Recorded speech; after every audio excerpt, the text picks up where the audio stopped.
Welcome guys to my new course on FlutterFlow. In this course, we are going to develop the complete online courses app from scratch. Let me show you the demo what exactly we are going to create so that you will get a rough idea what you are going to learn in this course. Okay, let's continue as anonymous.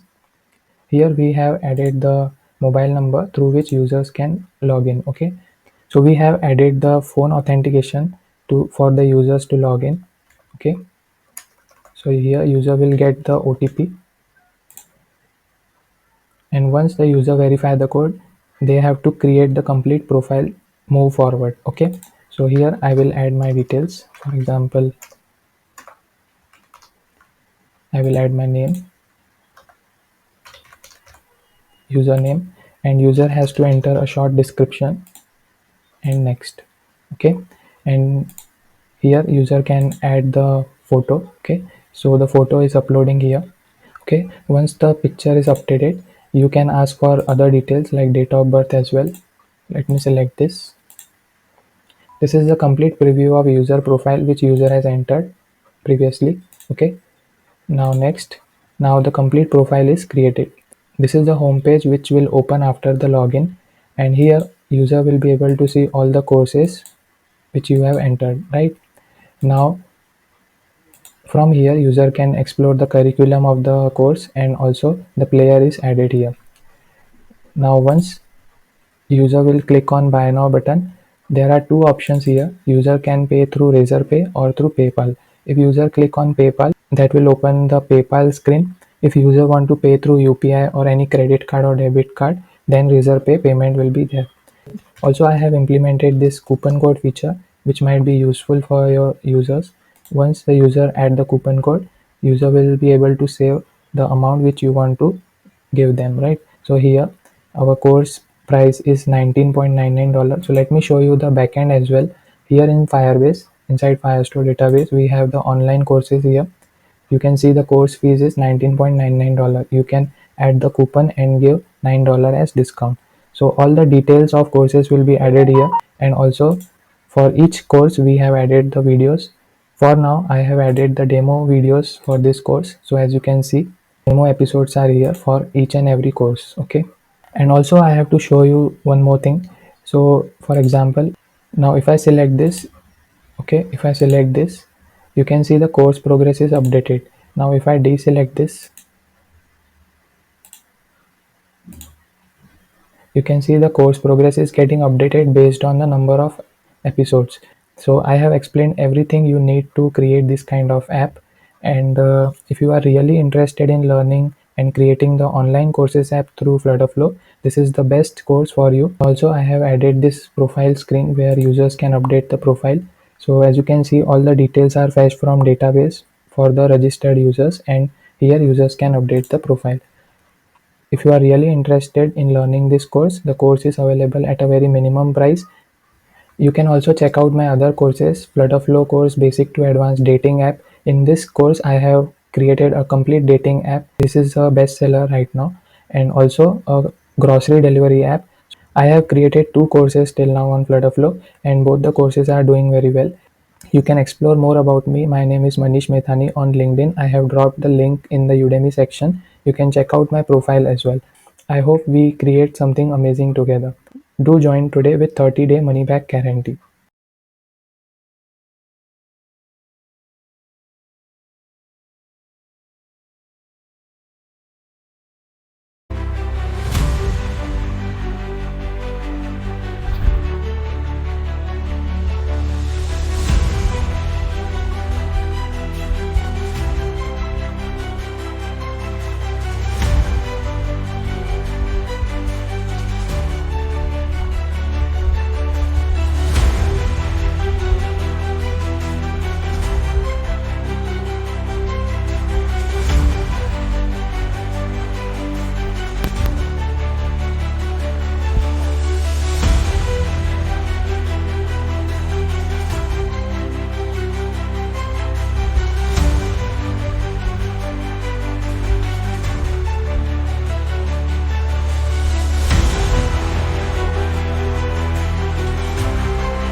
Welcome guys to the first episode of Online Courses app.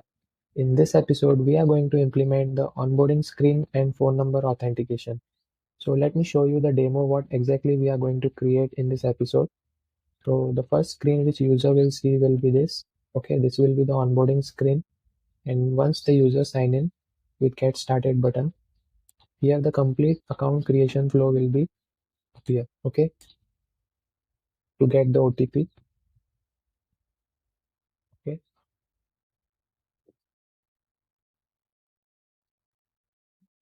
so here user will enter the PIN code verification code, and once that is done, the complete profile creation flow will be opened.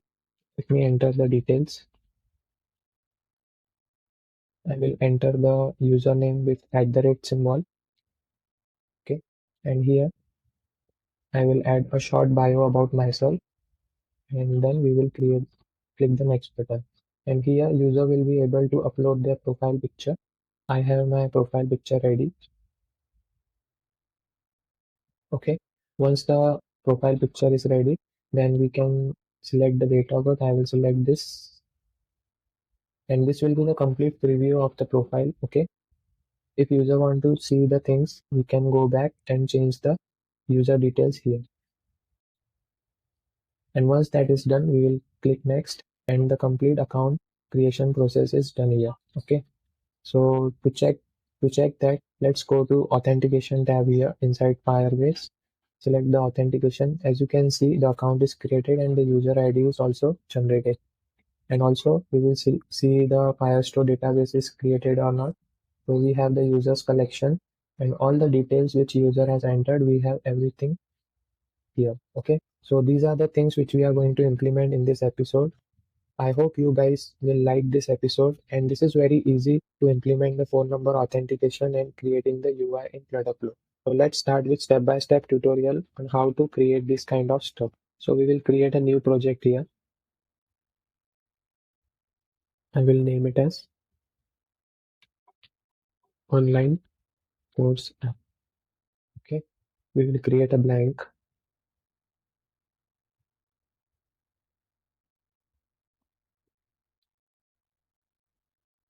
Here you can add your company name. I will name it as Codzify. Okay, we will enable the web module as well, because in the future we are going to add the admin module as well. Next step, create project. Select the region. So based on your location, you can select. So I will select Mumbai here.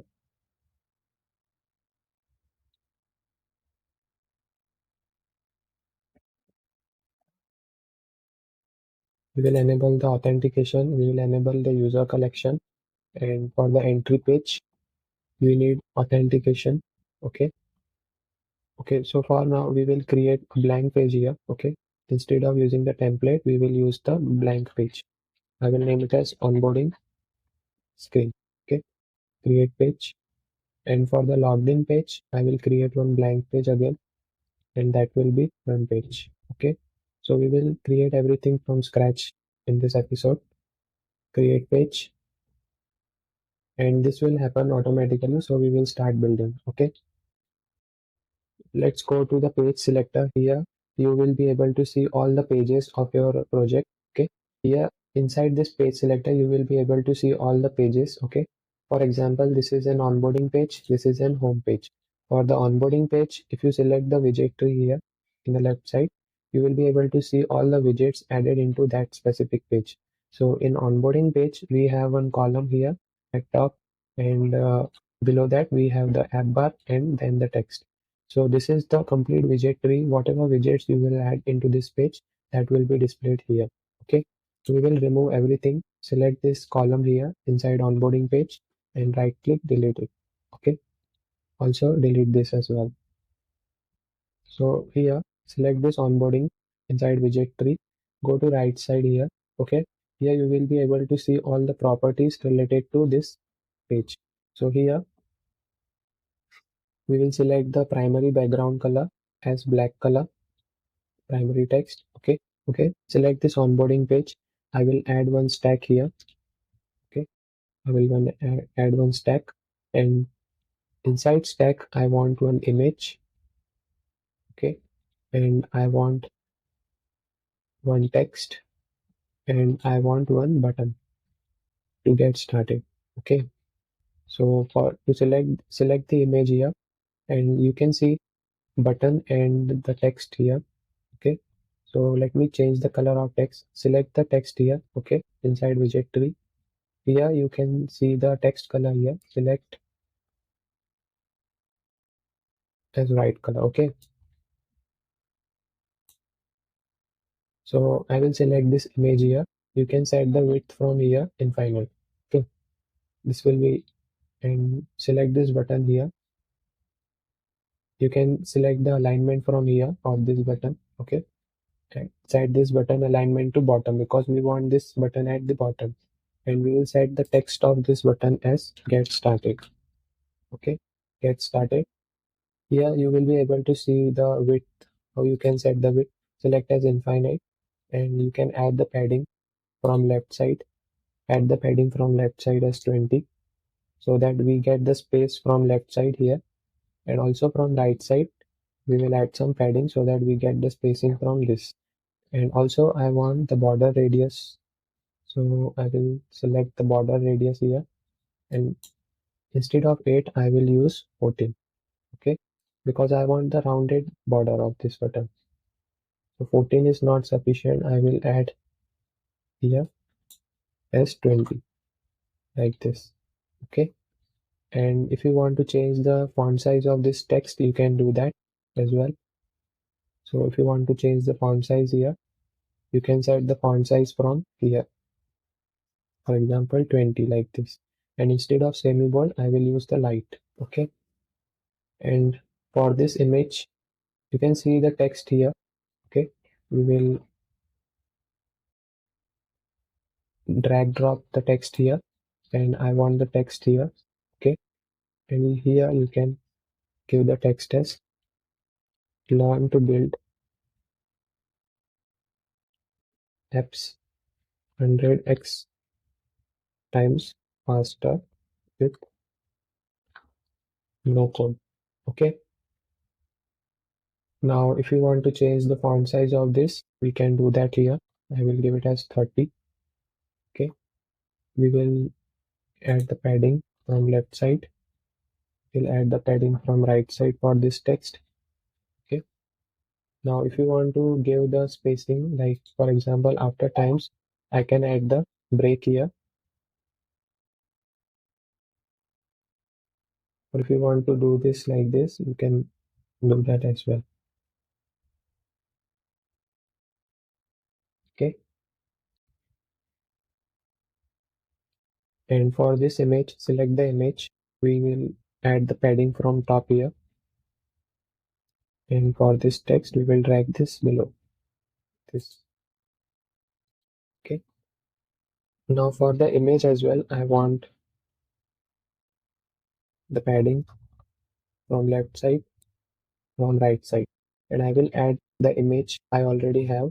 So I select the image from widget tree, and from image type, you can select the asset, and image format will be auto. Okay. We will upload the image. Okay. So we have the image ready now. Okay. You can increase the font size of this so that it will look much better. And I will remove all the spacing so that will come naturally. Okay. Now if you want to increase the height and width of this image, you can do that as well. After onboarding flow, select the pages folder, right click, add page, and here you will be able to see the flows. Okay. From here we will select the authentication. Okay.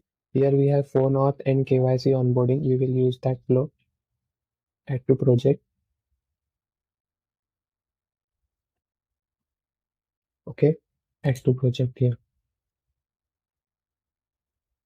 Create flow. So we have all the authentication related pages ready. Okay. We will remove this. So we will go to project tree, and this page is selected authentication for onboarding one. We will select this red box and delete this. Okay, delete this, and instead of what are your digits, we will use something else.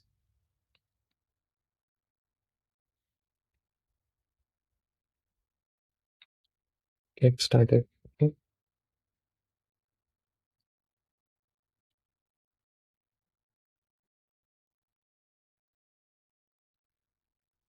Now let me show you for example, if I select this button here, inside actions, we have already the actions ready here. Okay. So step by step, the authentication process will occur here. For example, for the page view current index 0. So let me show you what page view exactly is. So go to authentication for onboarding one page and select the widget tree. Okay. Inside this, the UI which is created is like this. So if I select the page view here, okay, inside page view we have multiple pages. So if I select this button, properties, here you can see, select the page view so that we will be able to see the pages. So the first page which is opened is this one, phone number page. Okay. When we verify the phone number, the second page which is added into this is your name. Okay. That means if you want to get some details of user, that page will be opened. So you can see the slider here that will be added here. Okay. Now if I complete this step, the third page which will open is user avatar, where user will be able to upload the photo, and also all the actions related to this is also done here. For example, if I select the upload image button here, and if I go to this, the complete flow is already done here. Okay, so this is very useful template flow in FlutterFlow, so you can use that. Okay, after that, if I select the page view here, and if I want to see the fourth page, which is date of birth, if you want to get some more details of user, you can do that. And after that, the complete summary of profile, like preview profile, here you will be able to see the user details which user has entered. And finally, the last step will be database creation, where user will, all the complete details will be added into the database, and that is also done here in this. Okay. So, and once that update document is done, the snack bar will be displayed and user will be redirected to the home page.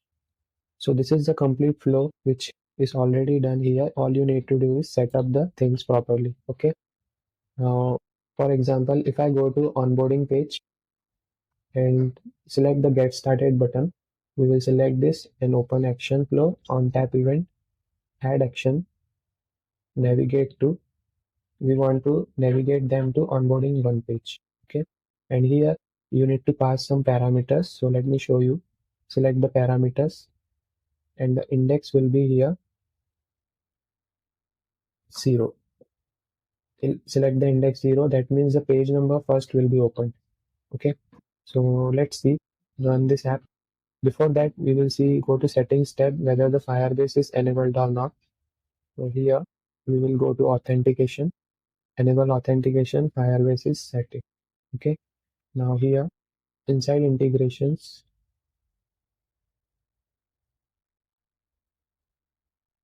here inside project setup, go to Firebase, and I think project is created here now, and this is our project, generate config files.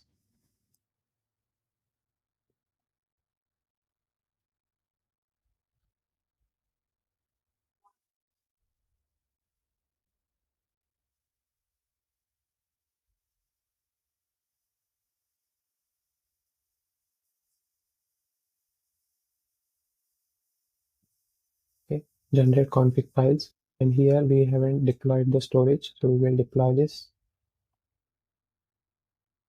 And let's open the Firebase console so that we'll be able to enable the authentication here. Okay, so here we will select the get started button. Inside build here, if you are not being able to see the authentication tab, inside build you have all the options. So you can go to authentication from here, select the sign in method. We will use the phone number authentication, enable this, and we will add some test phone numbers. For example, I will add this. Okay, we will add the 10-digit number, and that will be added. So based on your country code, you have to add that number. Okay.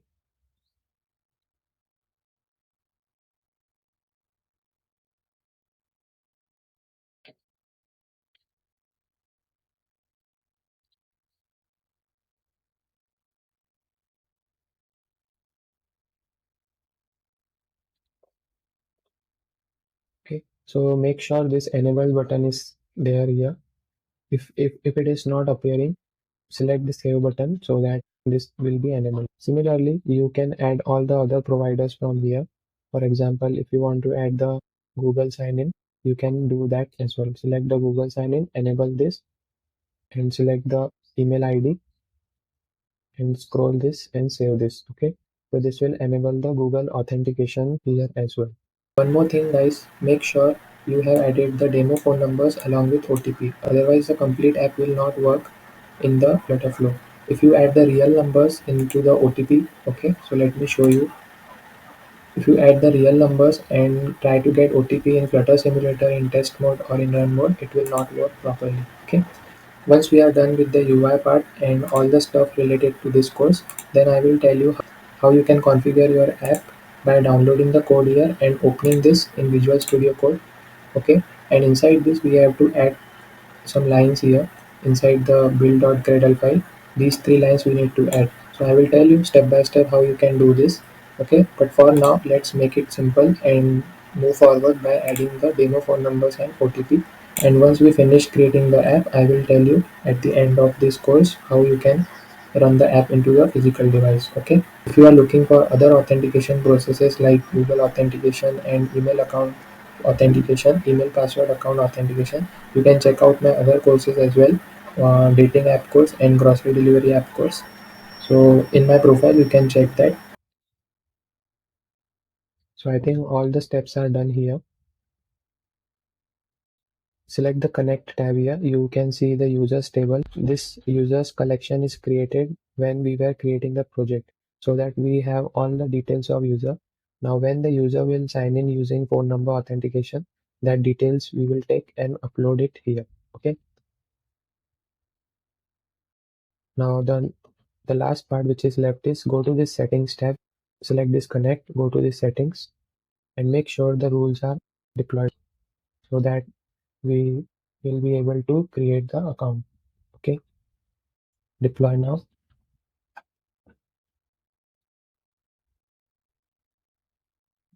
Okay, so the rules are also deployed now.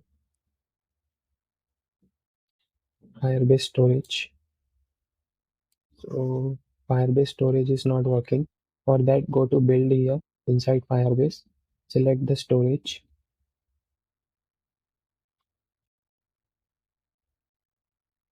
Now to enable the storage here, you need to upgrade the project. For okay, so to upgrade the project, you now need the Blaze plan to add the billing account. So to use the storage, so for that you need to create a billing account. Okay, once you fill all the Google account details and the plan is upgraded, okay, so you will be able to see the Blaze plan here. Now only thing left is go to settings tab Firebase, and here you can see the Firebase storage and deploy this. Okay, so anything related to Firebase, if you get any kind of issues, select the settings tab in FlutterFlow, go to Firebase and see, check out these things. Whether the Firebase project is created, his project ID is there, and make sure this is secure. Don't share this with anyone, and make sure you have the config file. This can be generated only once while we create the project. So that is the thing. And here you should be able to see the deployed option in green. Okay, whenever you deploy this. And also, whenever you create any kind of table inside this connect, okay, make sure inside settings you have the Firestore rules deployed. Okay, here all the rules are enabled. For examples, users will be able to create the document, to read the document. If you don't want them to write anything, you can select the no one and delete rule as also no one. So we will see all the rules part in depth to get the app secure. For the first episode, we are keeping the things very basic, onboarding page and the authentication flow. Now let's run this and test this in test mode. For that, all you need to do is select this and select the test mode. You can also run the app in run mode as well once the complete project is created. So the basic idea of test mode is if you want to reload the complete app, this will be reloaded very quickly in development mode. For example, there is not a spacing here. Okay. For example, there is not a spacing there. And if I add the spacing from bottom here, okay. For example, if I add the 20 spacing from bottom and if I reload this app now,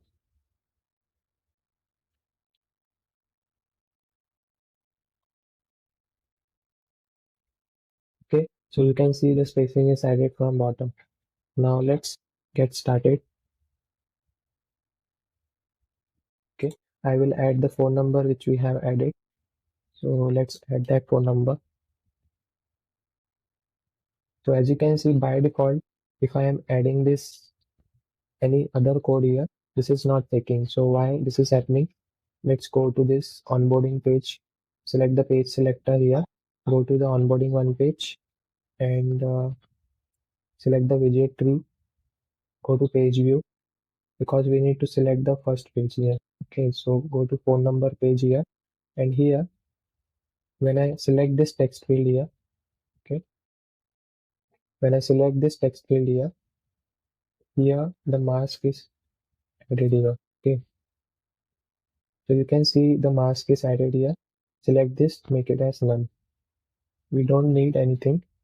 Just we are keeping the things simpler for everyone to log in. Okay. Now let's reload this.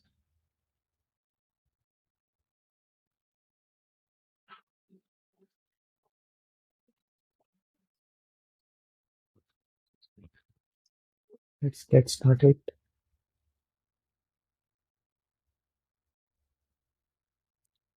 When I select this,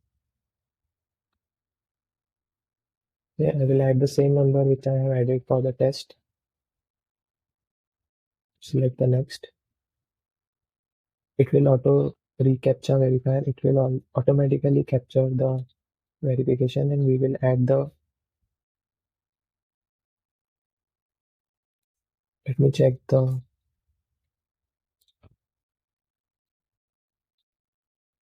it was this one. So we will add that. Once that is done, verification code. This will verify the code for us. And here you can add the details. For example, if I add the name,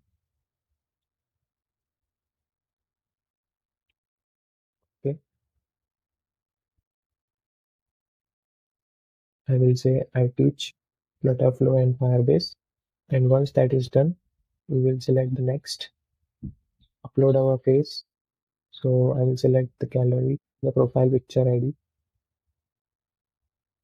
I will use that. Okay, once that is done, we will select the date of birth. Select the date of birth as this one.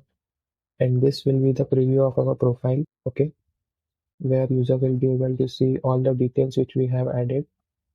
Finally, we will have the profile setup and this will be our first home page where we user will see the courses. Now to check whether the account is created or not, go to Firebase, select authentication and you will be able to see the first user created at this date and the ID of that user is this one. And to check whether the table is created, go to Firestore database, select the users and here our first user is displayed. All the details of user we have here. Okay. So that's it for today. Thank you for watching. See you in the next episode. Welcome guys to the new episode of Online Courses app. In this episode, we are going to design our home page. Okay. In previous episode, we have implemented the complete phone authentication and profile creation screens and also the backend part. Today we will discuss about the home page. Okay guys, so let's design our first home page. Select the home page in page selector. Go to widget tree here. Delete everything. Okay. Delete this app bar. and we will make the background color of this home tab as black.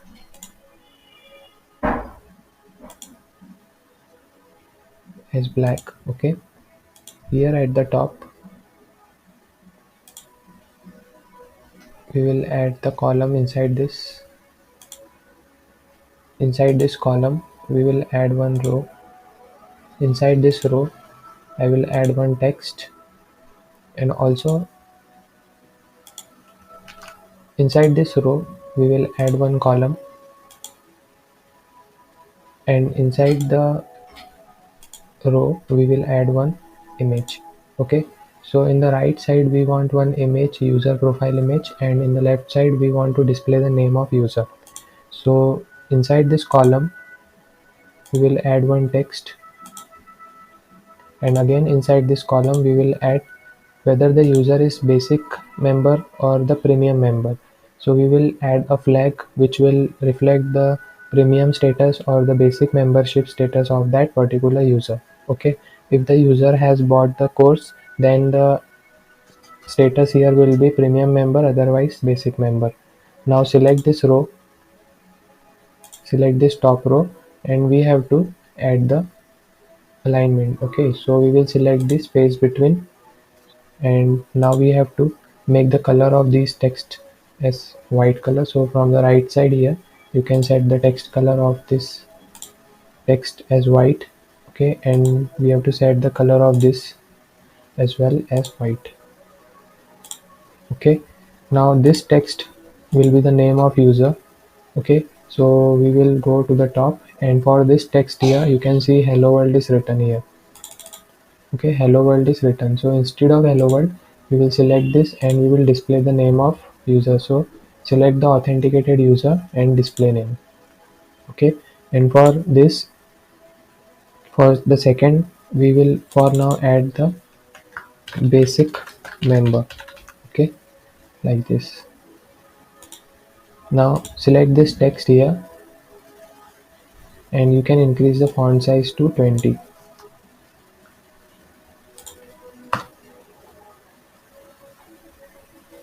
Now select this row, add the padding from left side as 20 and from right side as 20. Now select this image. Okay, we adjust the width and height, or you can adjust the width and height of image from here and from here as well. Okay, so we will select 160 by 160, 160 by 160. Border radius here will be 80. Okay, this is also big, rather we will choose 100 width and 100 height. So I think this will be better for the profile picture.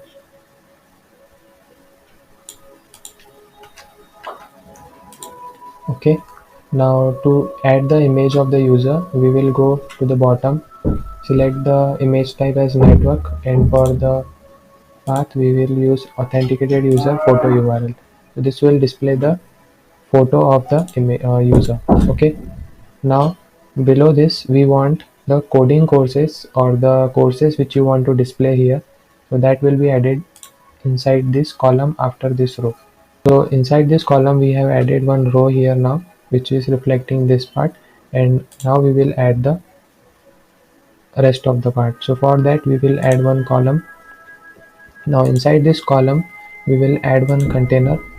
Okay, inside this container, first of all select this container and make the width as infinite. Okay, now we will increase the height of container, and inside this container we will add one column. Inside that column we will add one image to display the image of course, thumbnail image of that course. Okay, we will adjust the width as infinite like this, and select the container to increase the height so that we can add the title and one button as well inside this container. So inside this container we have one column. Inside that column we have image. Now we have to add one text which will display the title of that specific course, and inside this column we will add one button as well, like this. Okay, now for this course we have to increase the font size from right side, so we will give it as 20, and for the button we will increment the width to infinite, and we will add the padding 20, 20, and from top as well 20. Okay, from right as 20, and you can add the border radius as 20 as well, like this. And for this button we will add start learning. Okay, and select this text which will display the name of the course. So for example, I will add learn to build grocery delivery app at Codzify. Okay, and all this data we will fetch from backend, but for now we are designing the UI part only in this episode. In the next episode I will tell you how to fetch the data from database. Okay, so for now we will focus on the UI part only. Select the text here and make it as center, like this, and from the top we will add some padding like this. Okay, select the container,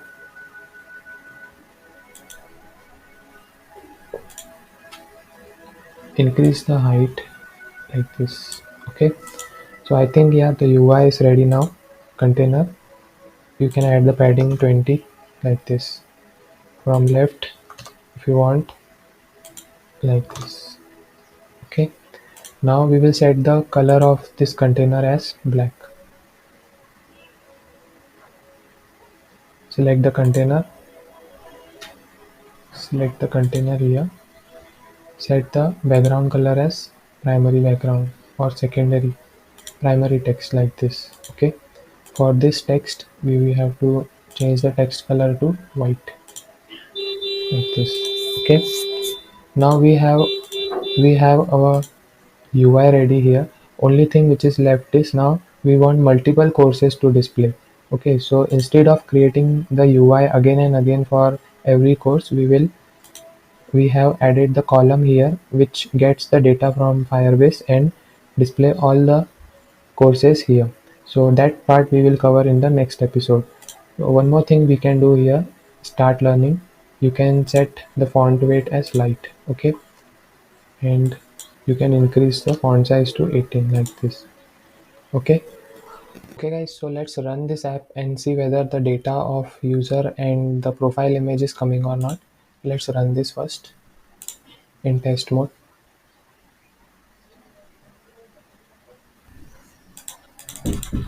Okay, so as you can see here, the name of user is coming and also my profile picture is also coming here, right?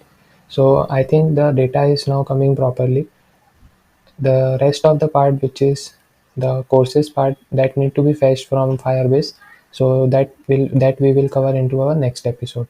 Okay guys, so that's it for today. Thank you for watching. See you in the next episode.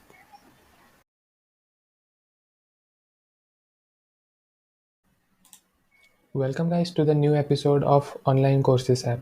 In this episode we are going to display the data from backend. Okay, so the first thing which we will do here is select the widget tree, select the home page, okay, where the screen is getting designed. Okay, inside this we want to fetch this data, that means this column data from backend. Okay, for that we will go to the connect tab and create one collection here today. So from here you can add new collection and we will name it as online courses. Okay, here we will create and start from scratch, and we will add the course name here. Okay, course name will be of string type, and we will add the field. Then we will need the course fees. The course fees will be of double type because it might get the decimal numbers. We will add the course description like this. Select the data type as string. Okay, we will add the course progress. Okay, course progress will be of string type, but that will be a list. Okay, how you can calculate the course progress and add into the database, that part we will also cover into this course. Okay, then we will is premium, whether this course is premium or is free, that will be decided by this boolean flag. Okay, course fees, and we will add the discounted fees as well. Discounted fees will be of double type, and we will need the thumbnail URL of that course, so that will be of image type. Okay, and also we will add one demo video of the course, so for that we will use the course demo video URL. Okay, so this will indicate the demo video URL. So for that we will add the video path URL like this. Okay, so as the course progress increases, we will keep updating the fields, but for now I think the basic fields which are needed are added into this collection. Okay, so we will use this collection. Go to settings tab and deploy the rules.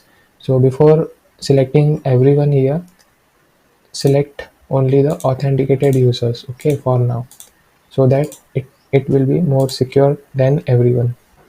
Otherwise everyone can access that data, so that not be a good case. So this is better, I think. Okay, now we have the coding courses ready. Go to widget tree, select the home page and go to column here. Okay, now we have to generate the fields from backend. For that we will select the backend query collection, online courses, and we will fetch all the list of documents inside this collection. Okay, confirm this and confirm this. Now we have to set the fields. Select this text inside this container, select this text, and from here you can see the online courses document. Now from here we will name the course name. Okay, for this we will select the image. So here you can see the variable. From here we will go to online courses document, and we have the thumbnail URL ready. Okay, so the basic things are updated from backend here. Now the only part which is left is we have to create the same collection here as well into the Firebase. So let's see the fields which we have added. Go to the connect tab here, select the table, online courses here. Here we have the course name. Okay, so let's start with online courses, start collection. Go to Firestore database, start collection, and online courses. Okay, online courses, auto ID, and here we have the course name which is of string type, and we will add the first course which we have created, learn to build a dating app from scratch. I'm adding this additional field. Okay, Codzify.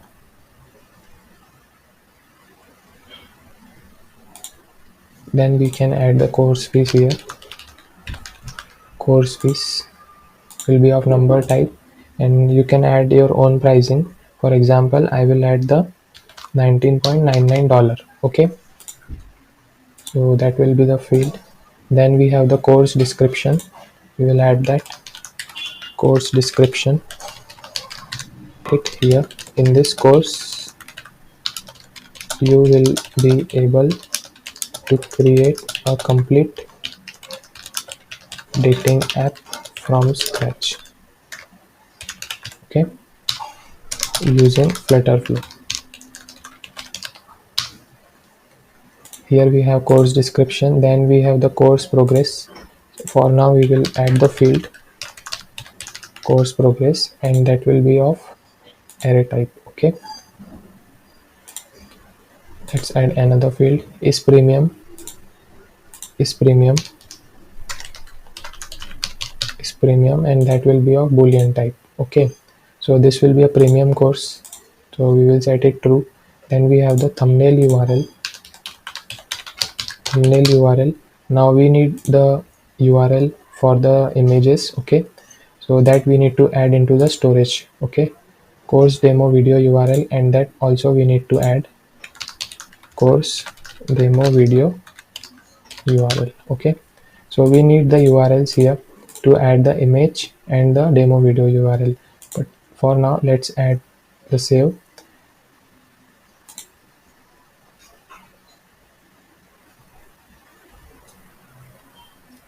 Okay, so I have added the images here. Okay, as you can see, so I will take this image and add into the database. Okay, we will go to online courses, select this document, and we have the thumbnail URL ready. You can create your own URL. Okay, now we need course demo video URL as well. So let's go to storage here. Now from here we have the course demo video URL as well. So we will add that here. Okay, like this. Okay, so we have the data now ready. Let's run this now in test mode.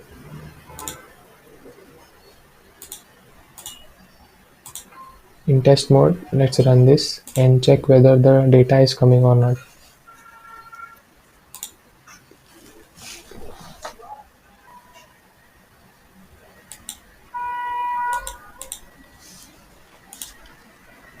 Okay, so as you can see, the data is now coming from backend for the coding courses as well.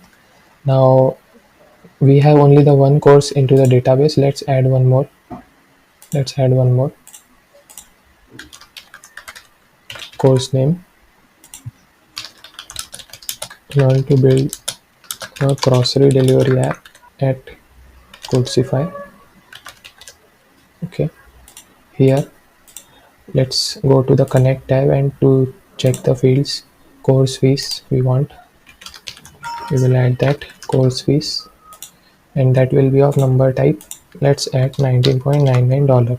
Okay, then we have course description. Course description, in this course we will create a delivery app from scratch using FlutterFlow.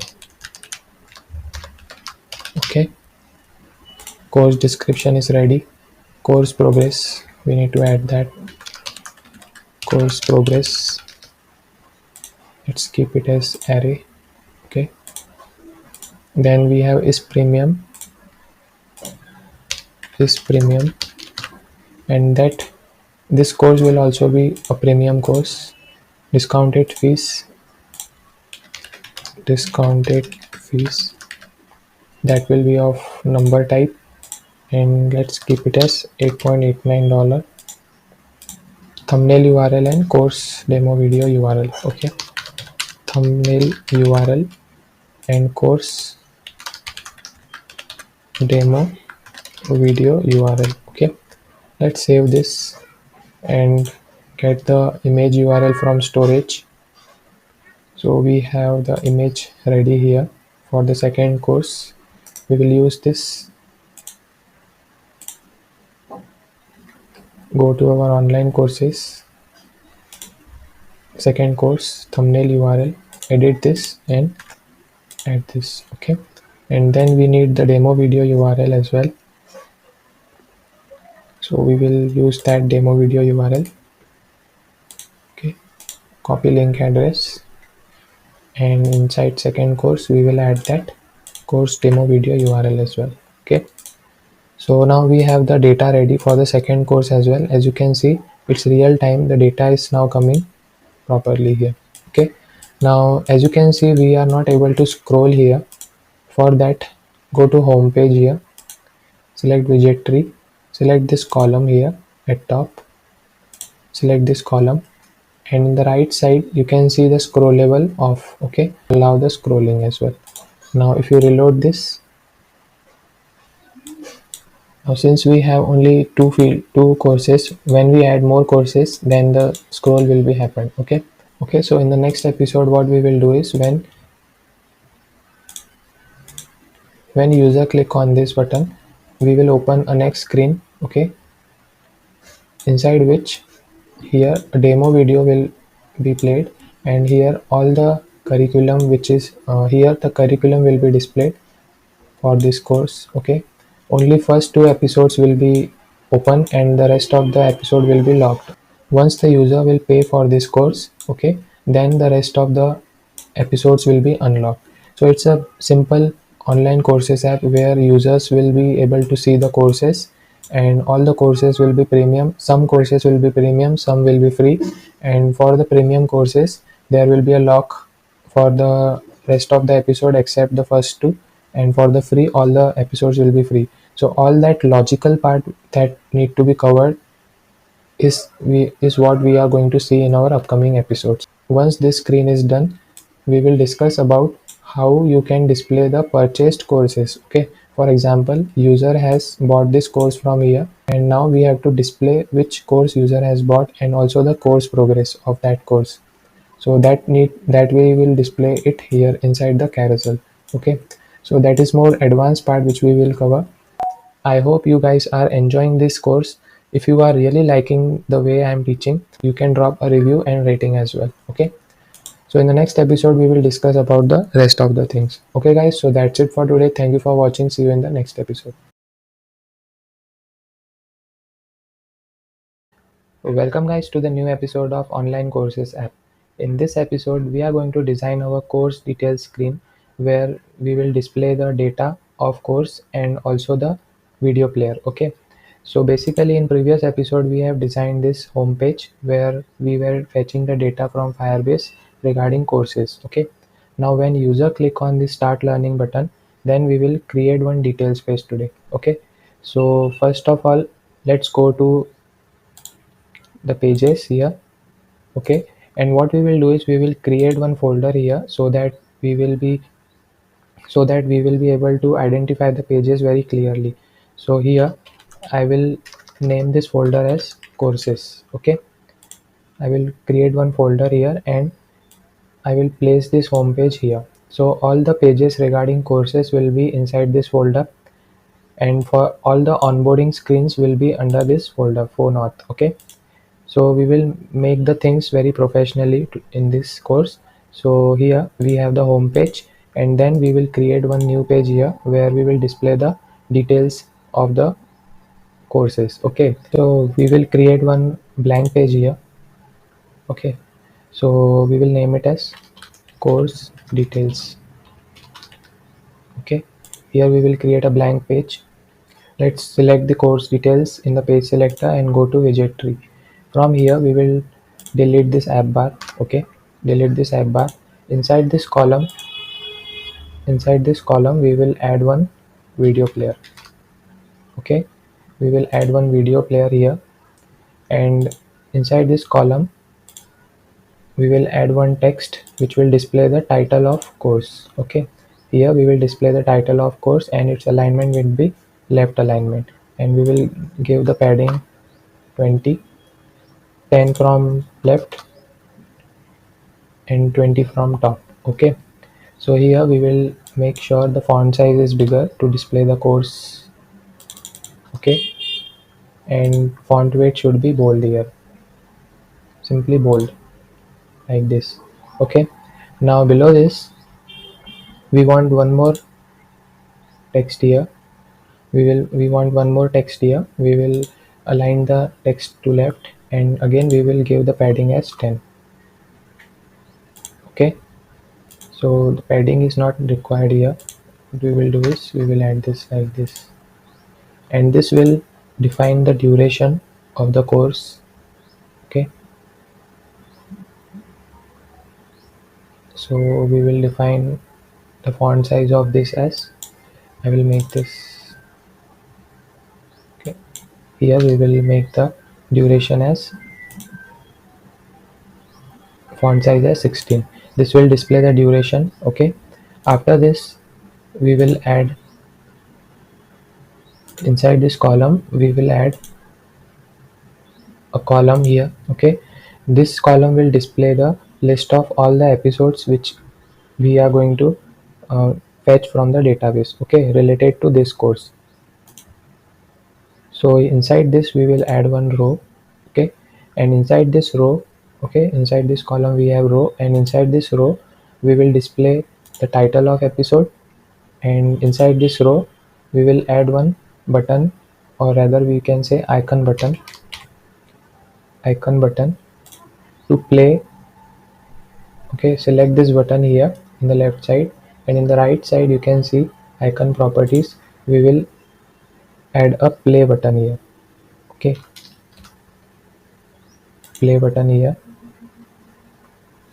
and select this row, and main axis alignment should be evenly like this. And you can now give the padding from here. Left padding will be 10 and right padding will be 10, okay. Here we will add the padding as 10, and now this text will display the title of episode. This column will display all the episodes of this course, okay. Now basically we haven't added any course episode into our Firebase. So for this course, for example, we also haven't added the course ID here. So what we will do is, first we will clear out the data, then we will display all those things here, okay. The UI is now ready. Only thing is we have to fetch the details from backend. So what we will do is, we will go to Firebase here, online courses. Here we will add the course ID, okay. The course ID we will set it as same as document ID. Add this here, and for this course as well we will add the course ID, and the document ID will be the course ID of this course, okay. Now we will create one collection here where we will name it as videos, okay.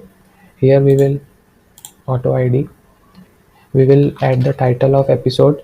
So for example, the first episode is this, introduction to FlutterFlow, okay. Its duration we will add, the duration will be 3 minutes, okay. Then we will add the video URL. So here we will add the video URL of that episode, and course ID, okay. Now what we will do is, we will go to online courses, and here select the course ID and add the course ID here, okay. And for video URL we need the video to play the episode, okay. So for that you need to add the video here, okay. So I have downloaded the 3 videos. I will upload the file, okay. So I have downloaded the sample videos for now. So you can add all the course episodes here. Basically you can create the folder here as well. For example, the first course is FlutterFlow course, okay. So here you can add the folder, and inside this folder, okay, you can upload the episodes. For example, if I add these 3 episodes like this,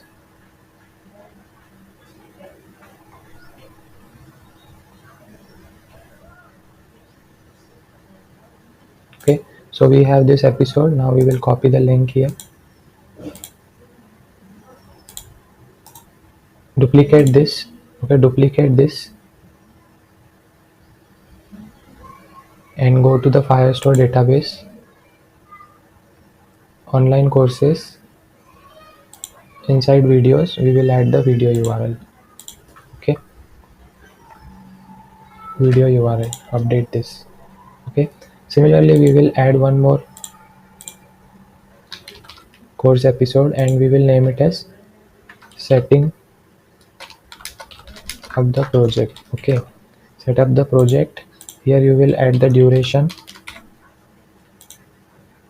We will give it as duration 28 minutes. Then we will add the video URL, and then we will add the course ID, okay, course ID, and save this. So we have the course ID. We will use that course ID inside this second episode. We will add that. And for video URL, you can take the next episode. For example, this one.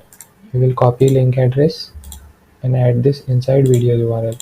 So this way, the course ID, this course ID is related to this video. Okay, so we have this course ID. All the episodes of this course ID will be denoted by the course ID this and this one. Okay, here we will have to add the video ID as well. So for video ID, you can copy the same document ID here and paste it here. Similarly, for this video we will add the video ID and add the document ID here. Okay, so basically this is simple. You can add or customize the data based on your needs. So this will be the basic setup for your online courses app, where you can add all the details regarding your courses. Okay, you can customize it in your own way. You can add additional fields as well if you require, and we are going to add more fields as we progress, because we are going to add the and also we are going to add the course analytics feature in this course. That will be the most advanced part, where we will display the user's progress in terms of graphs. Okay, so that part also we are going to cover in this course. So make sure you follow the complete course. If you are really liking the way I am teaching, do drop a rating and also a review as well. Okay, that would be more appreciated. So let's go here, and inside the FlutterFlow, go to the Connect tab here, add new collection, and we will name it as videos. Create a collection, start from scratch, and here we will give the title, data type as string, action. Then we will add a duration, data type string, action. Then we will add the video URL, data type as string, action. Course ID as string, done. Okay, so we have the 4 fields now with this collection, and also we want video ID as well. We will add that video ID, string, save. Okay, so now we have the UI ready here. Now next thing we need is we need to fetch the course episodes and all the course details here, right? So for that, what we will need is we need course ID. So basically what we are going to do is, when user click on this start learning button, okay, we will pass the course ID here. Okay, ID of this course.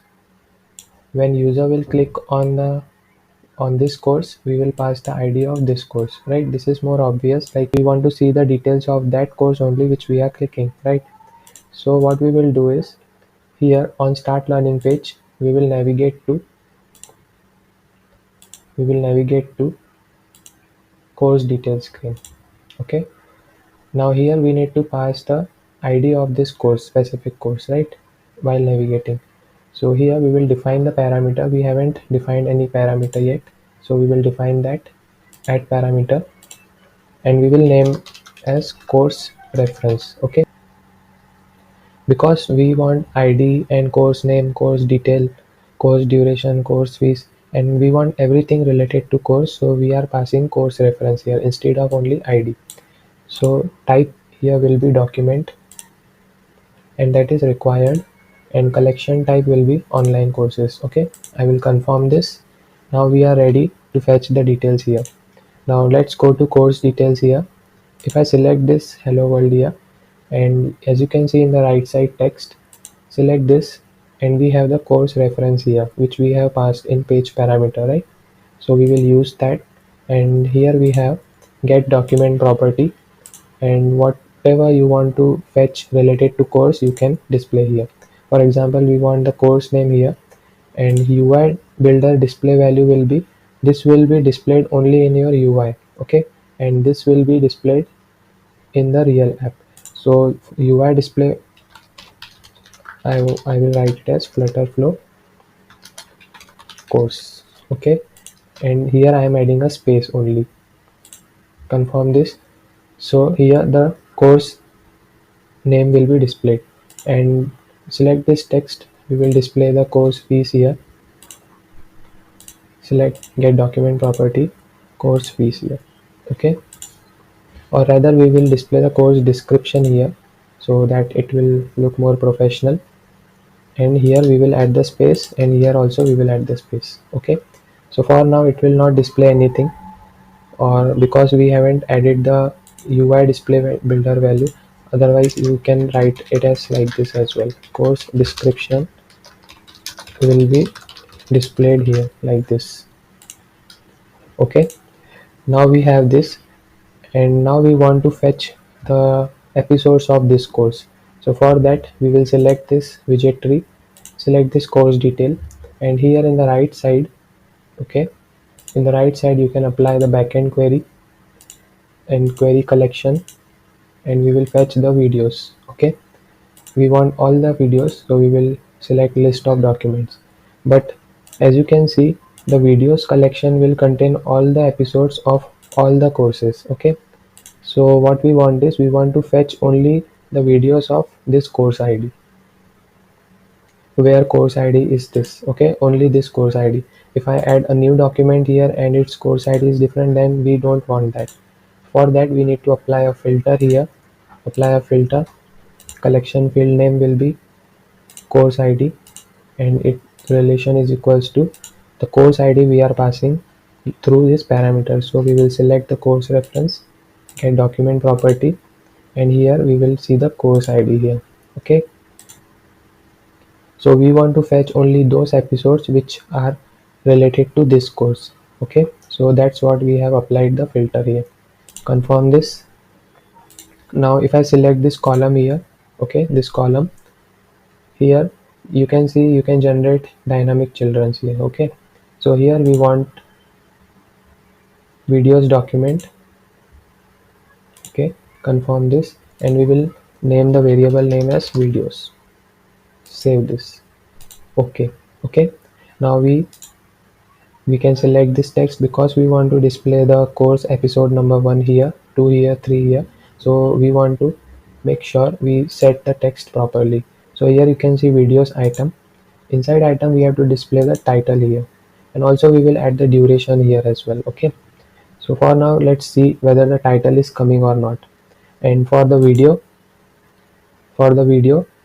we need to add some logic. For example, once we have all the episodes, what we want is when user click on this episode number 1, we need to pass the id to video. We need to pass the URL to video that the first episode is clicked, and we want to fetch that video. Okay, for example, if I select the second episode, we need to pass the URL here to video id, URL to this video player, that please play this second video. If I select the third, we need to play the third episode. So this way we need to pass the parameter. For that what we will do is we will again select this course details in widget tree. Okay, here you can see the page state variable, state management.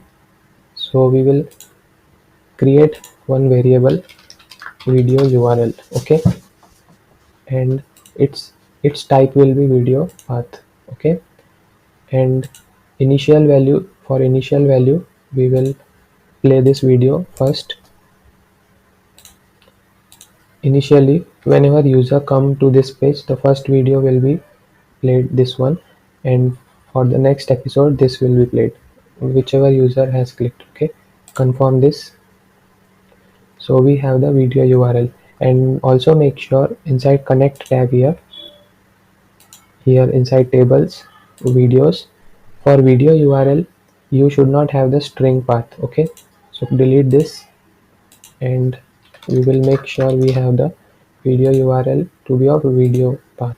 Okay, go back, and now when I click this row, okay, when I click this row, I want to add the action that on tap event I want update page state, and inside that we will update the video URL, and the video URL type set value, and the value which we are going to set is videos item video URL. Okay, so this will play only the episode which we are clicking here. Okay, so let's test this and see whether the things are coming properly.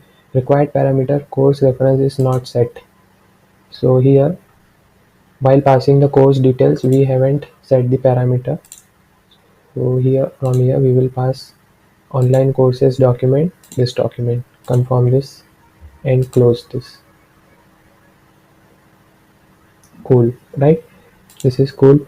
Now here, connect tab, settings, and here make sure you deploy the rules properly and don't let any other people to see your data. So make sure you click this, deploy this.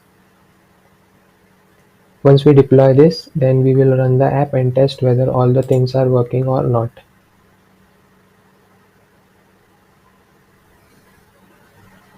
Okay, the rules are now deployed. Let's run this app in test mode.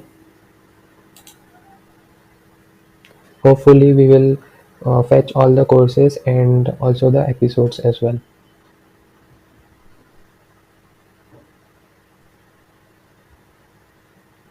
For now we have only basic data, so we need to add more data, more episodes, right? So let's test this first.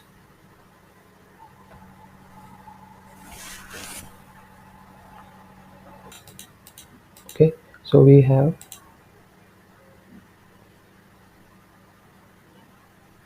okay, so we have all the details here. Now for example, if I click this start learning, so as you can see the course name is coming here properly. Okay, the description of course is also coming, and as you can see the episode name is also coming, set up the project, introduction to FlutterFlow. So if I click this,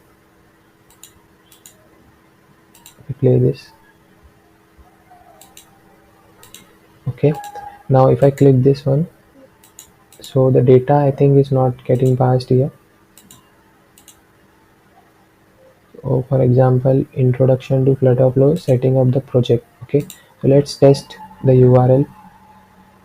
For example, let's go to videos, and for this video URL,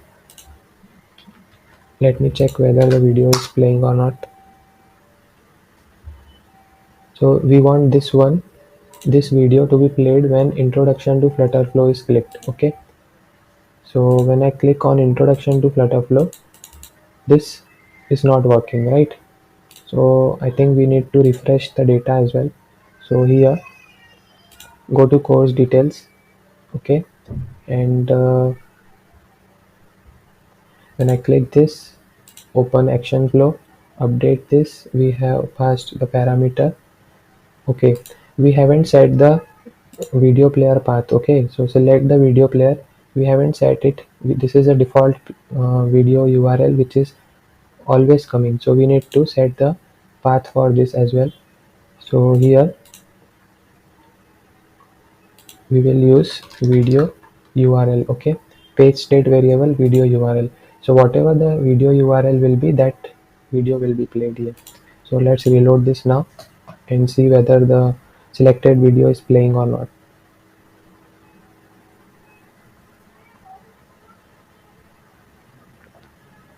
If I click on start learning here,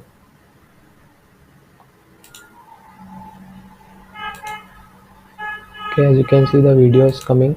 Now when I click on introduction to FlutterFlow, as you can see the next video is now playing, right? Now if I click on set up the project, the new video will come properly. Now the videos are playing properly. As you can see, this is a default player. So here we have the options like playback speed. Okay, all the default features which we need in our mobile app. We have this full video URL, also full video player screen as well. Okay, so I think this is best part of this FlutterFlow tool. Now what we will do is we will make the UI proper so that the things will work properly in our next episode. So in the next episode we will make sure to keep the UI more user friendly, and also we will add some border radius and cards as well. So we will make the UI better, and in the upcoming episode we are going to add the payment gateway as well, through which users will be able to pay for this course, and also we will add the logic for premium content and non-premium content. So the course is now progressing to the advanced stage step by step. So I hope you guys are enjoying learning this course. Okay guys, so that's it for today. Thank you for watching. See you in the next episode.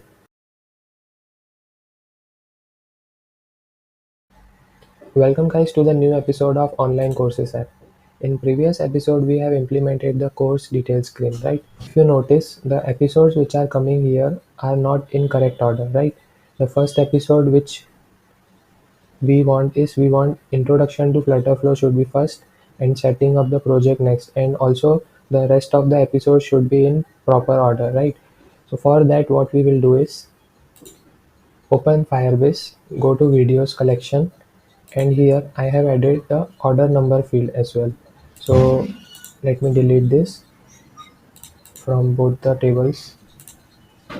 Okay, so basically what we want is we want this first episode, so I will add one field here and I will name it as order number, and the type here will be number, and this will be the first episode. So based on this order number we will sort the items. So sorting, if you are new to this data structure, sorting means if we want the episodes, the list in a specific order, I want that. For example, this is called as random list. 2, 1, 5, 8, 7. These are the numbers from 1 to 0 arranged in random order. So 1, 2, 3, 3, 4, 5 up to 10. Okay, so this is called ascending order.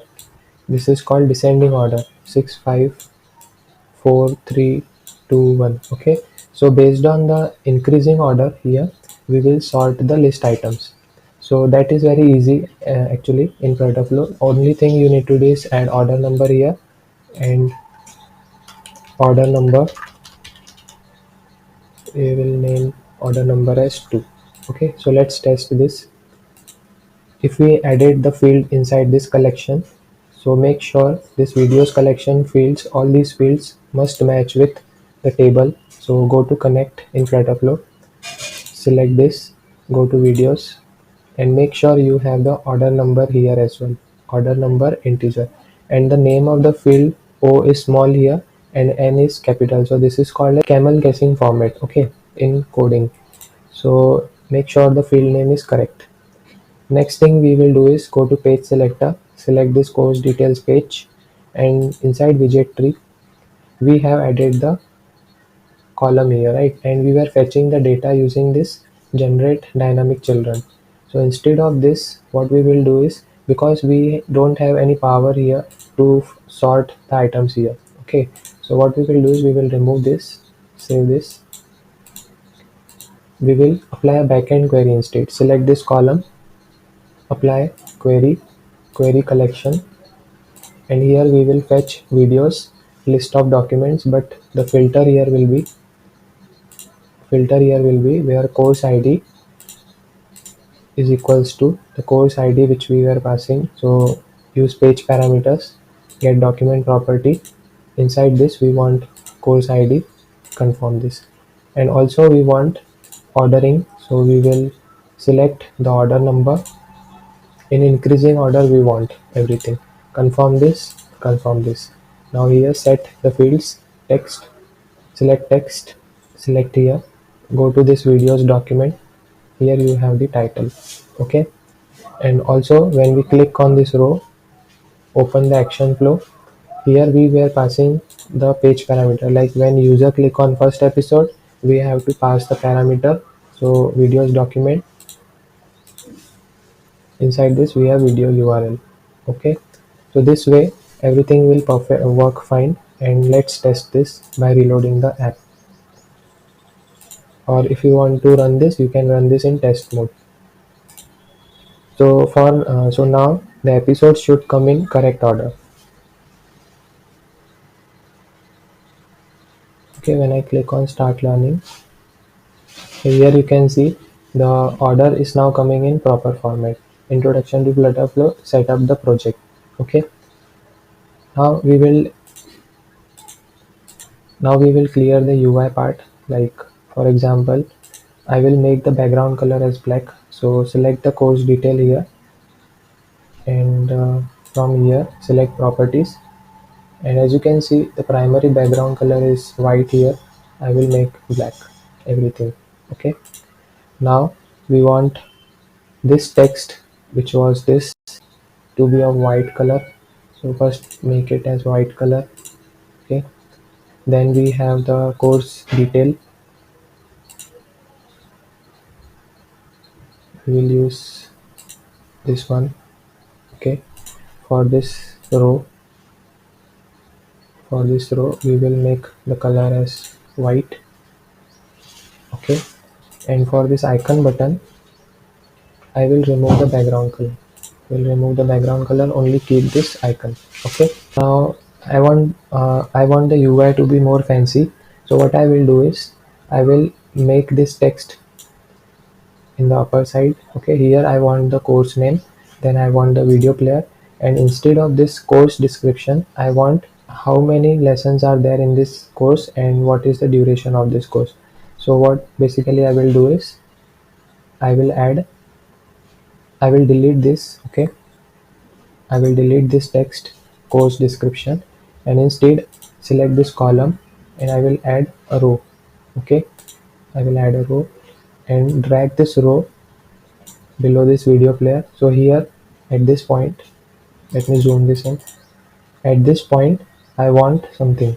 So inside this row, I will add one text, or rather I will say a container. Okay, two containers I will add. One container is this, and second container I will add this. Okay, now select this row. Inside alignment, we will add this alignment. So I want spacing between the two. Now let's design the UI. Select this container. Okay, select this container here and make the UI like this. Similarly this one,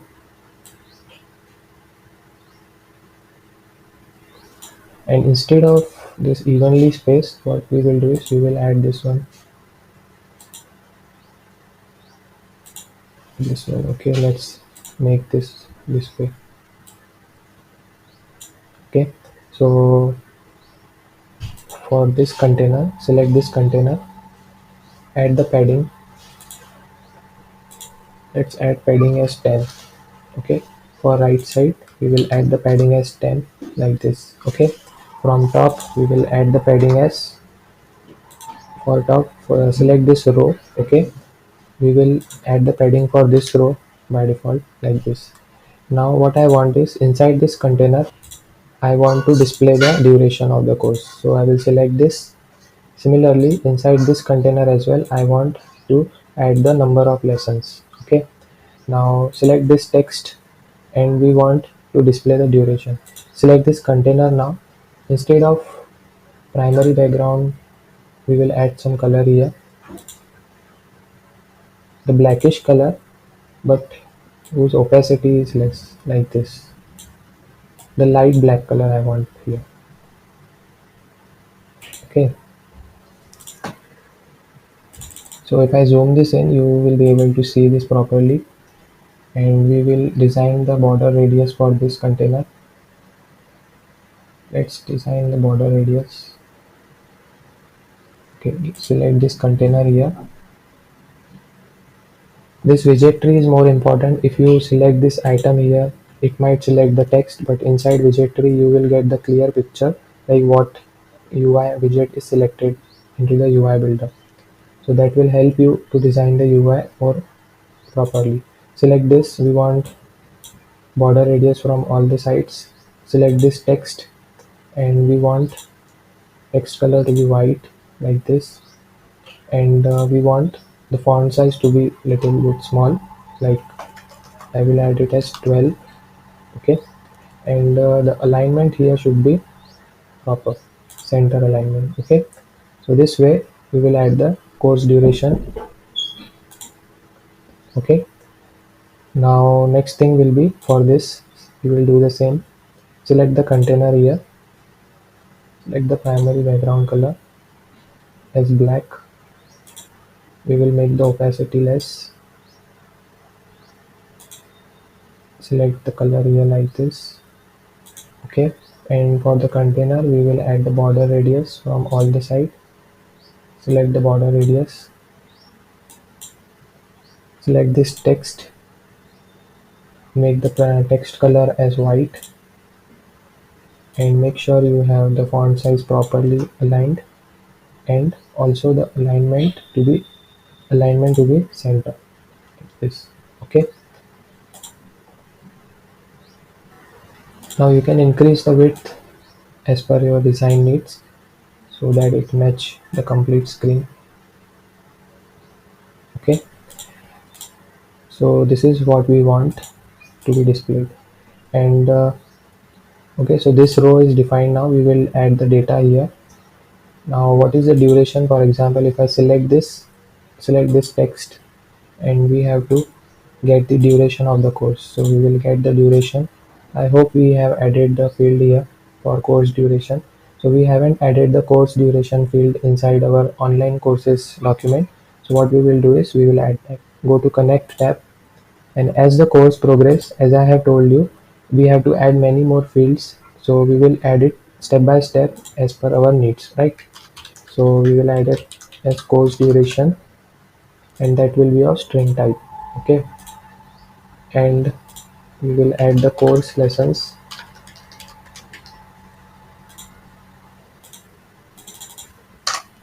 Okay, so let's select this and select this text. We will add the course reference, get document property, and course duration here we have, and confirm this. So add the space, you will have the course duration here. For UI builder, we'll add it as 9 hours 20 minutes. Okay, to make sure the UI looks better.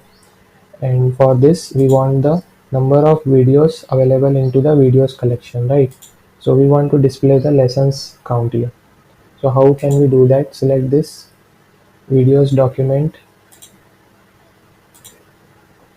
We will see number of items. So number of items into the videos document, those will be displayed here. But what I want is, I don't want to display only the count here, I want to display the lessons here. So what I will do is select this text, okay, into the widget tree. In this row we have this text. Okay, select right click here and replace widget with rich text. Okay, so the first text here will be number of list item, and add the text span, and here you can write the lessons like this. Okay, so select this and you can add the spacing here. So this way it will look like. Okay, so the duration of the course and the number of list items. So if you want to add the emoji before this, you can add that as well.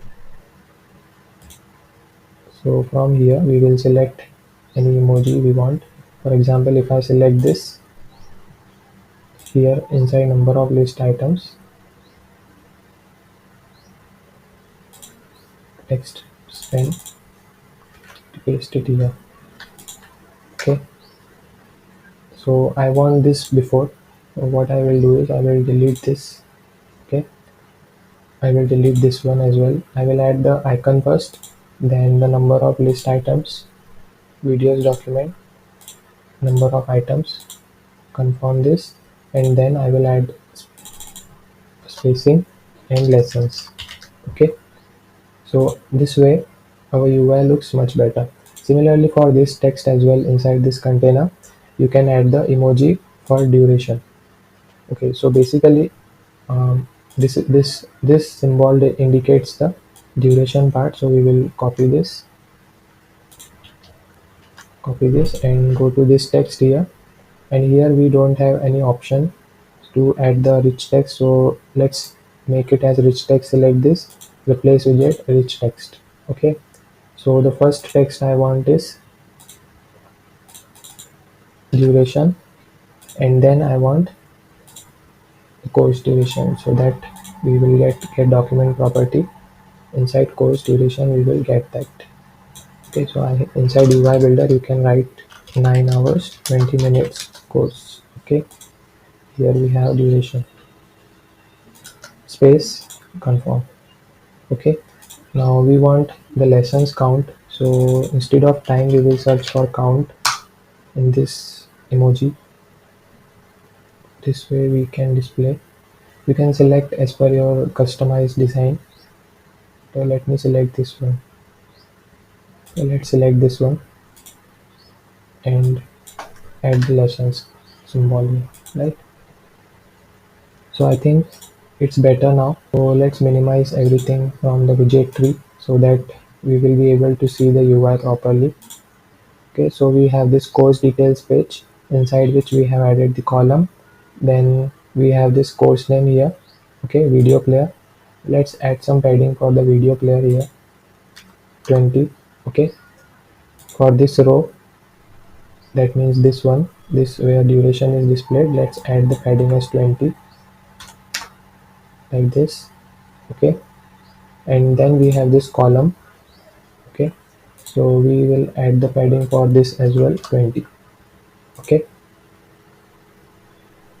now what I want after this row I want to add one text which will indicate that course episodes label. So I will add this text here, and I want this column after this text. Select this column, drag this here like this. So this text should be of white color first. We will set the text color as white, and make sure this is left alignment should be left, and padding should be 10 from the left and 20 from the top. Okay, and this text will be course episodes. Okay, like this. And the font size for this should be big because this is a kind of heading here. We will give it as 20, and instead of normal we will make it as medium. Okay, so here we have the course. Now for this row, okay, we have this row. Now we want to add more fancy design here. So what I will do is inside this row,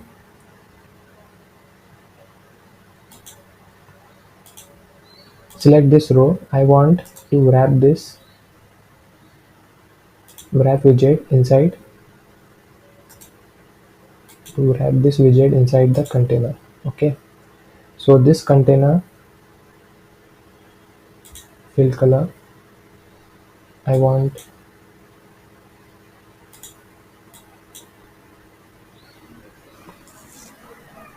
I will select the black color here, primary text, and we will add the same color which is 9 hours 20 minutes. That is what the color is.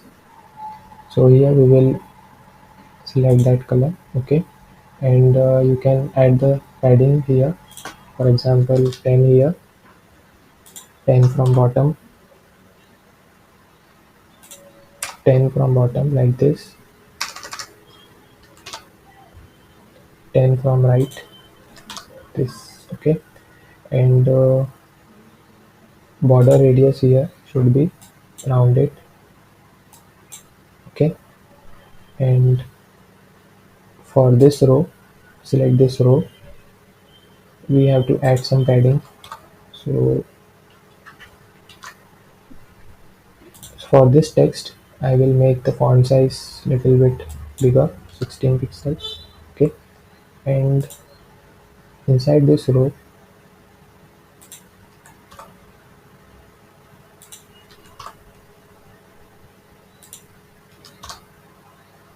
this. Okay, so we have the box size will be box size much better way. So select this row here, and you can add 20 from here as well, like this.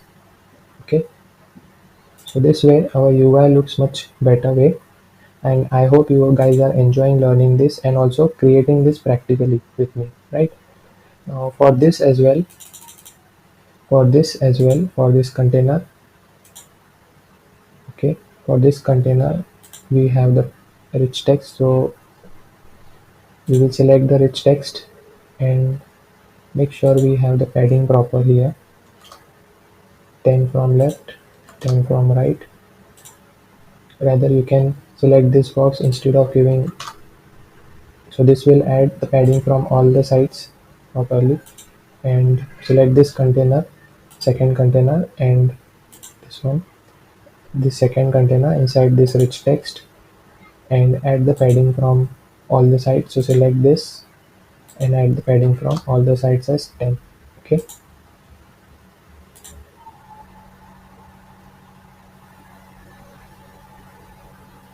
Now you can select the container here. You can increase the height of container to make sure the text don't cut off. Select this container and make sure you have the text this. Okay. So select the container here,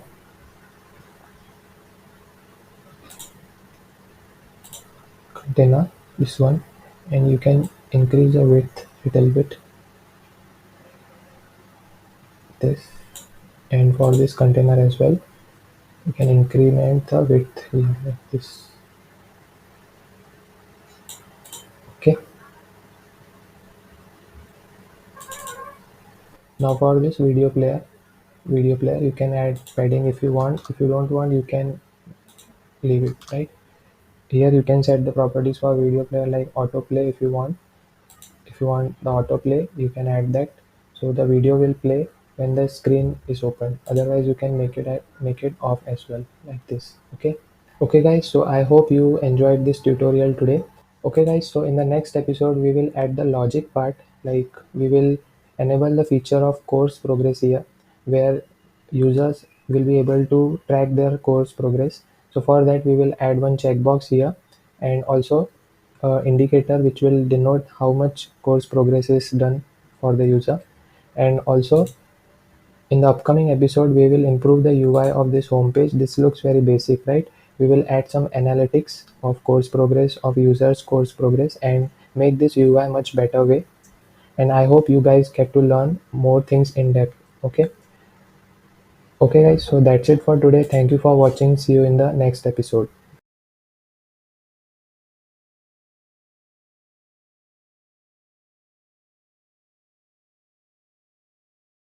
Welcome, guys, to the new episode of Online Courses app. In this episode, we are going to implement the course tracking feature, which will allow the user to track their course progress. For example, if the user is premium user, so let me go to the Firebase and let's select this users collection, and I will make this user as premium member. Okay. So if the user is premium, now if I come back and reload this, if the user is premium, then all the episodes will open, and once the user complete this episode, for example like this, then that will be marked as completed lecture. Okay. And if user select second episode, that episode will be considered as a completed episode, and all the data will be reflected into the backend. So we have to manage this in a backend, and because we want to show the progress in home page as well, so that's what we have to implement. Okay. One thing you might have noticed that I have changed the thumbnail image of the courses. Okay. So that you can do here. Inside online courses collection, I have changed the thumbnail URL. That's it. So I have changed the image only. Everything else is same. Okay. So if you want to change your images, you can customize the image as per your design needs. Okay. So our main focus will be on this topic. Okay. Now, if you notice here, if I run this app in test mode, you might see one error here. Let me show you that error.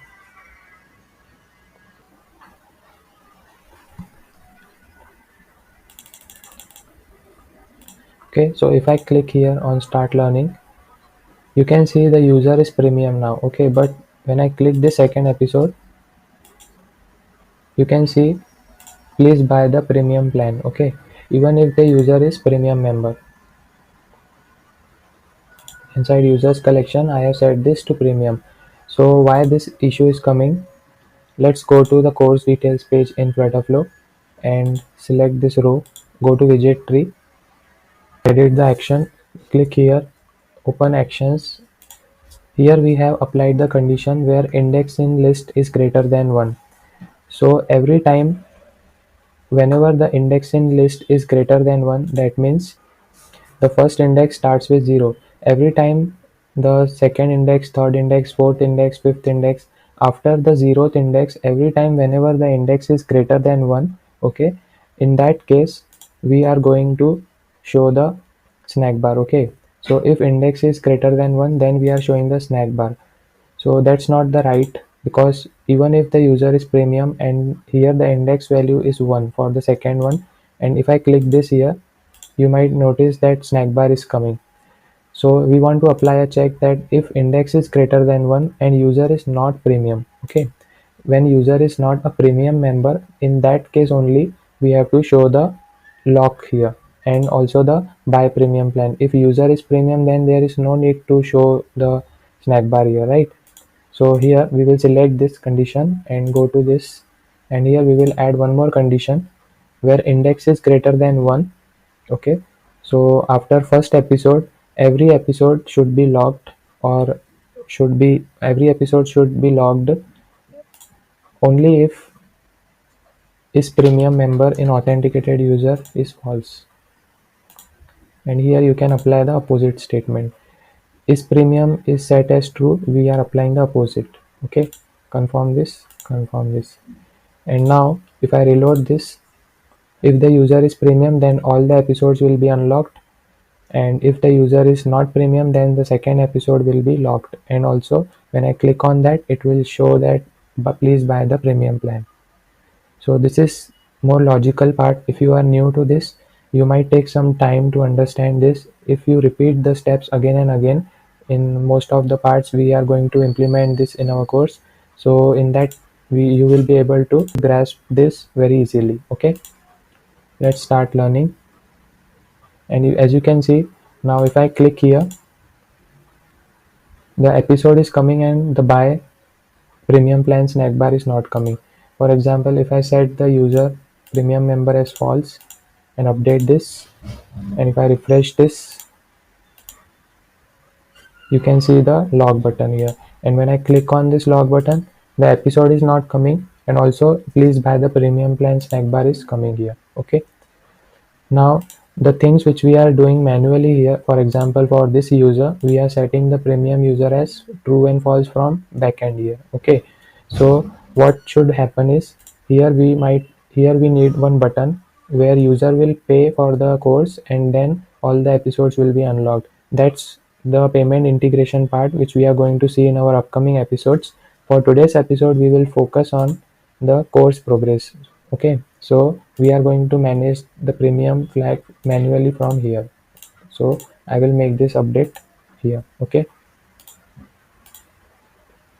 now if I click this, I want to update the backend in users collection that user has watched this episode. So for that, what we will do is, let's close everything in FlutterFlow and go to connect tab here. Okay, inside users collection, we will add one field and we will name it as course progress, and that will be of string type and is list action. Okay, now what we will do is, whenever user click on this, go to course details page. Whenever user click on this checkbox, we will add one action here on toggled on. Okay, on toggled on, we will update the page state, update the document, and that document will be our authenticated users document. Okay, confirm this, and here we will update.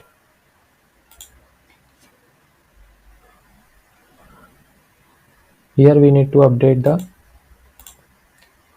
course progress. Okay, we will update the course progress, and list type will be add to set, and that will be from variable, and we will add the captured.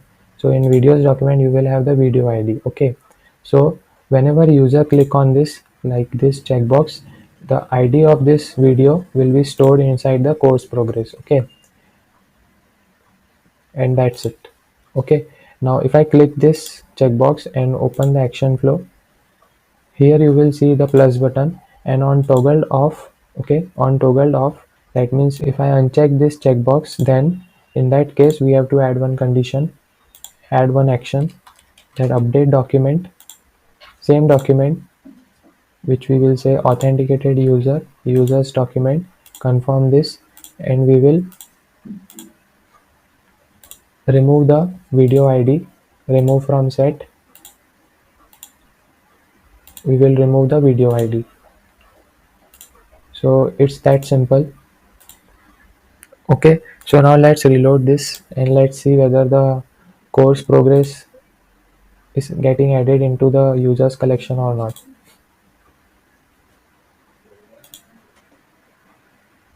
Okay, let's select this first episode and see whether the course progress. As you can see, we have got our first episode that this user has completed this episode. So let's see the video id, which episode is this inside videos collection. As you can see, this ob part, okay, this part, this is that episode which is introduction to FlutterFlow is completed by this user. Okay, similarly if I select the second episode, we will see both the episodes user has completed. So this way we are going to track the user's course progress as well. Okay, now if I uncheck this, as you can see, the id of second is getting removed from this course progress. So this is working very nicely, right? Now if I again select this, and for each user this is going to track this course progress. Now our next task is to show the progress here in the graph format. Okay, so what we will do is we will create one progress bar in circular format. In that we will show the progress of user, or rather what we can do is we can create a progress bar here and that will show the progress of current user. Okay, okay guys, so that will be the topic for the next episode. I hope you guys enjoyed this episode today, and I hope you are also creating the app with me step by step. Okay guys, so that's it for today. Thank you for watching. See you in the next episode.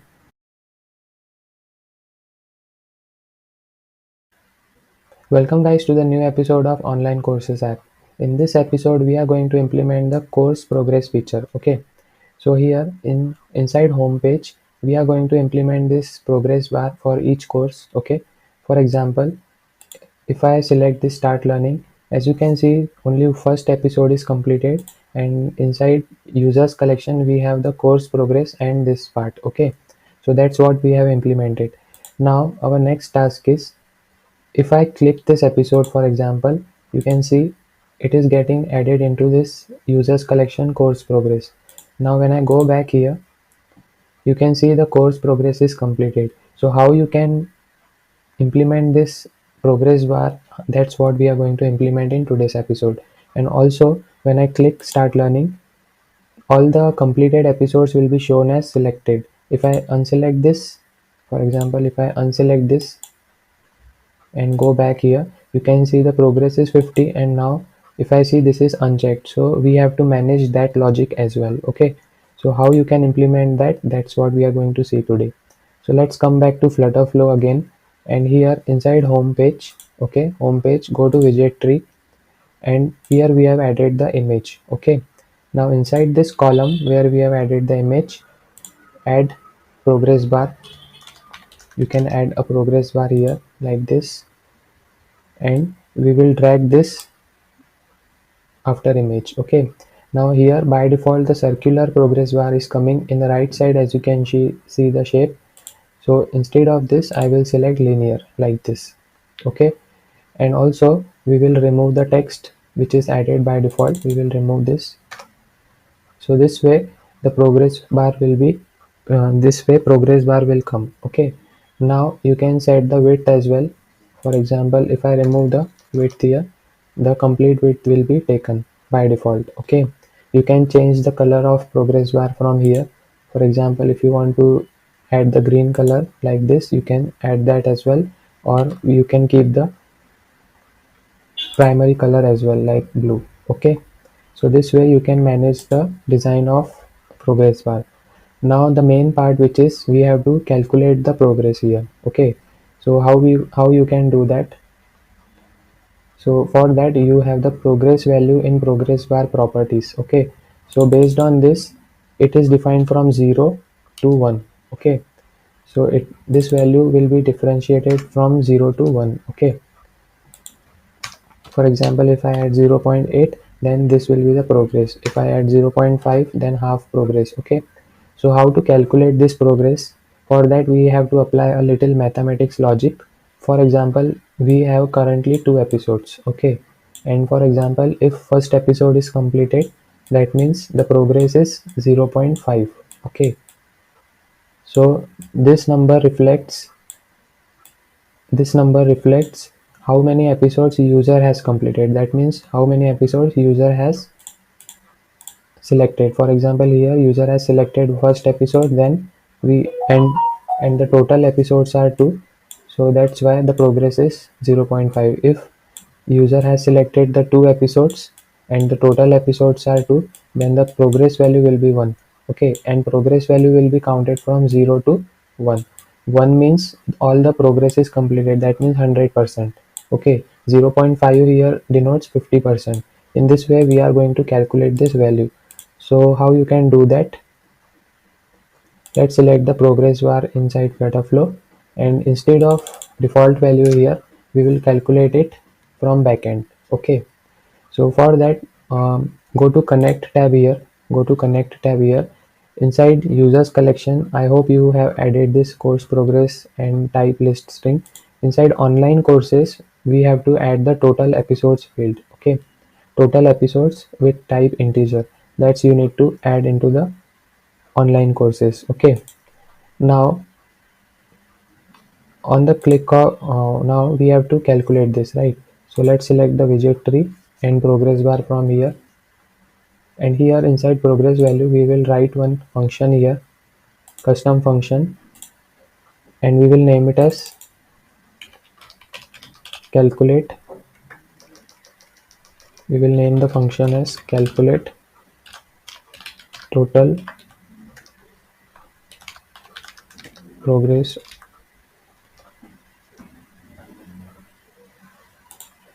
course progress. Okay, we will name this function like this, and the value which will be returned will be double. Okay, because that might be in percentage, that might be in decimal. Okay, so here the first argument will be total episodes. Okay, and that will be of type integer and non-nullable. Okay, second argument will be completed episodes. Okay, that will be of type integer and non-nullable. And here I will return at bracket, as I have told you the formula, completed episode, that means how many episodes user has completed divided by total episodes.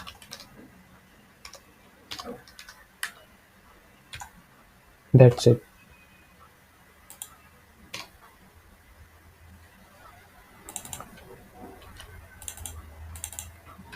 Okay, now you can save the function. That's it, the completed episodes divided by total episode. So here if I save the function, that will ask the value. Now how will you get this total episode? For that we have added the online courses document. Inside this we have added total episodes field. Okay, now for completed episodes we need to check the users collection course progress. Okay, here whatever will be the count. For example, currently the count of course progress is 1 here. If one more id gets added into this in this array, then the count will be 2.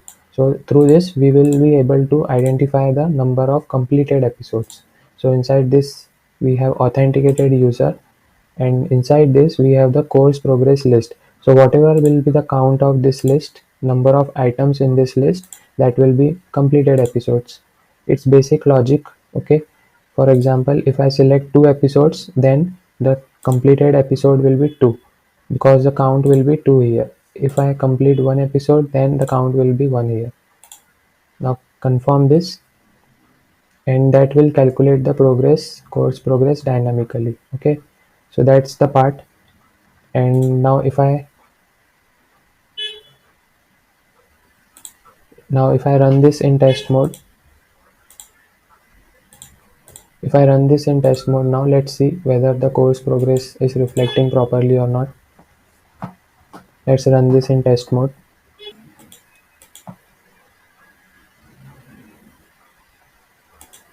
Okay, so we have the course progress as 50%. For example, if I go to start learning, and here, as you can see, the checkbox is not selected even if we have the first episode completed. Okay, so that's we need to fix. For example, if I select the second checkbox here, you can see the second id is added into the course progress, and if I go back, you can see the course progress is now completed. And if I remove this from here, that means only one episode is completed, that then it will show that course progress is 50%.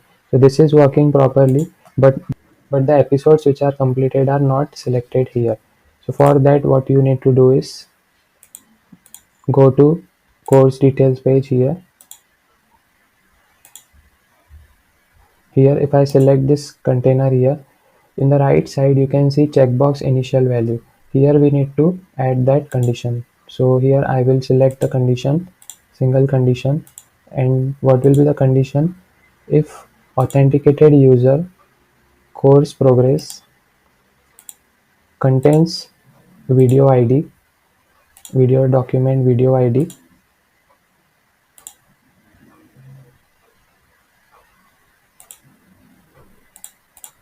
here I will add if else condition. If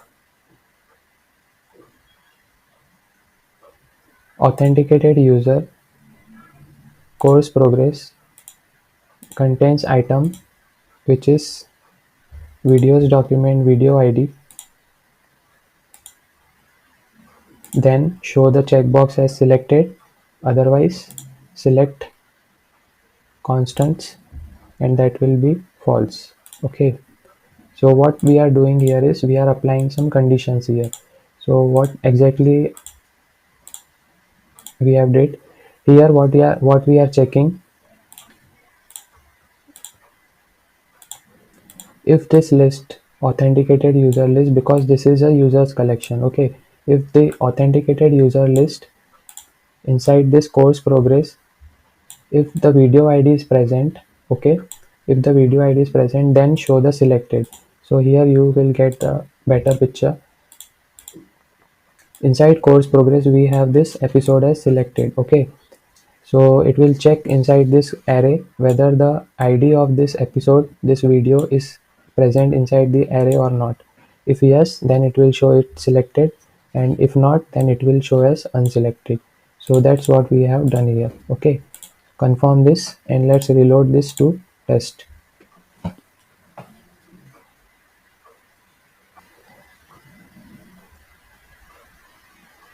If I go to start learning here, as you can see, that was a browser issue, I think, or we might have not reloaded it completely. So here we have the selected episode. Now if I select the second episode here, you can see course progress is added into the collection, and if I go back here, 100% progress is there. Now if I check whether the episodes are selected, yes. Now if I unselect this first episode, it will be gone from collection, and if I go back, you can see 50%, and if I again come back, you can see only the second episode is selected, first episode is not. So everything is working fine here now. Okay, so here one thing is missing, which is a back button, because every time we have to go from here, so we will add that back button in this page here in the next episode. So that's what the task of our next episode is, adding the back button. And in the next episode, what we will complete is we will complete the payment option. Okay, so here we will add one payment button and integrate our RazorPay and run the app in our physical device. I will show you how you can run the app in physical device, and also we have to set up the RazorPay ID, so that will be more complicated task for you if you are doing that for the first time. So I will show you step by step how you can do that stuff. Okay guys, so that's it for today. Thank you for watching. See you in the next episode. Welcome guys to the new episode of Online Courses app. In this episode, we are going to design our first payment screen where users will be able to see the invoice, okay, and also users will be able to select the payment method, whether they want to pay through RazorPay in India or through PayPal for international clients. And also we will add the feature of apply coupon code where users will be add the coupon code, and based on that coupon code users will get the discounts as well. So that is the feature which we are going to implement in today's episode. I hope you guys will enjoy this episode as well. Okay guys, so let's start with creating the payment button first. Okay, so in our course details screen, okay, course details screen, select this column. Okay, inside this we will add one button. Inside this we will add one button. And one thing you can do, select this list view here which we have created for the episodes. Select this list view, okay, and you can use this expanded, so that as you can see here, if I zoom this in, okay, you can see the button here is directly attached with the list view. Now for example, if we have two episodes, then button will be attached at this position. So let me run this and let's see whether the button is coming at this position or it's coming upwards, so that you will be better understand what I am trying to explain with this expanded button and this default expansion. So let's see what's the difference between both of these. Okay guys, so let's click on this start learning button. Now if as you can see here, we have only two episodes in this course and the button here is attached with this list view. So what I want is, I want this button to be at bottom always, no matter what the number of episodes are. So what we will do is select the course details. Inside widget tree, you can select the list view where all the episodes are added. Now we will select this expansion, and now let's reload this. Now let's see where that button comes.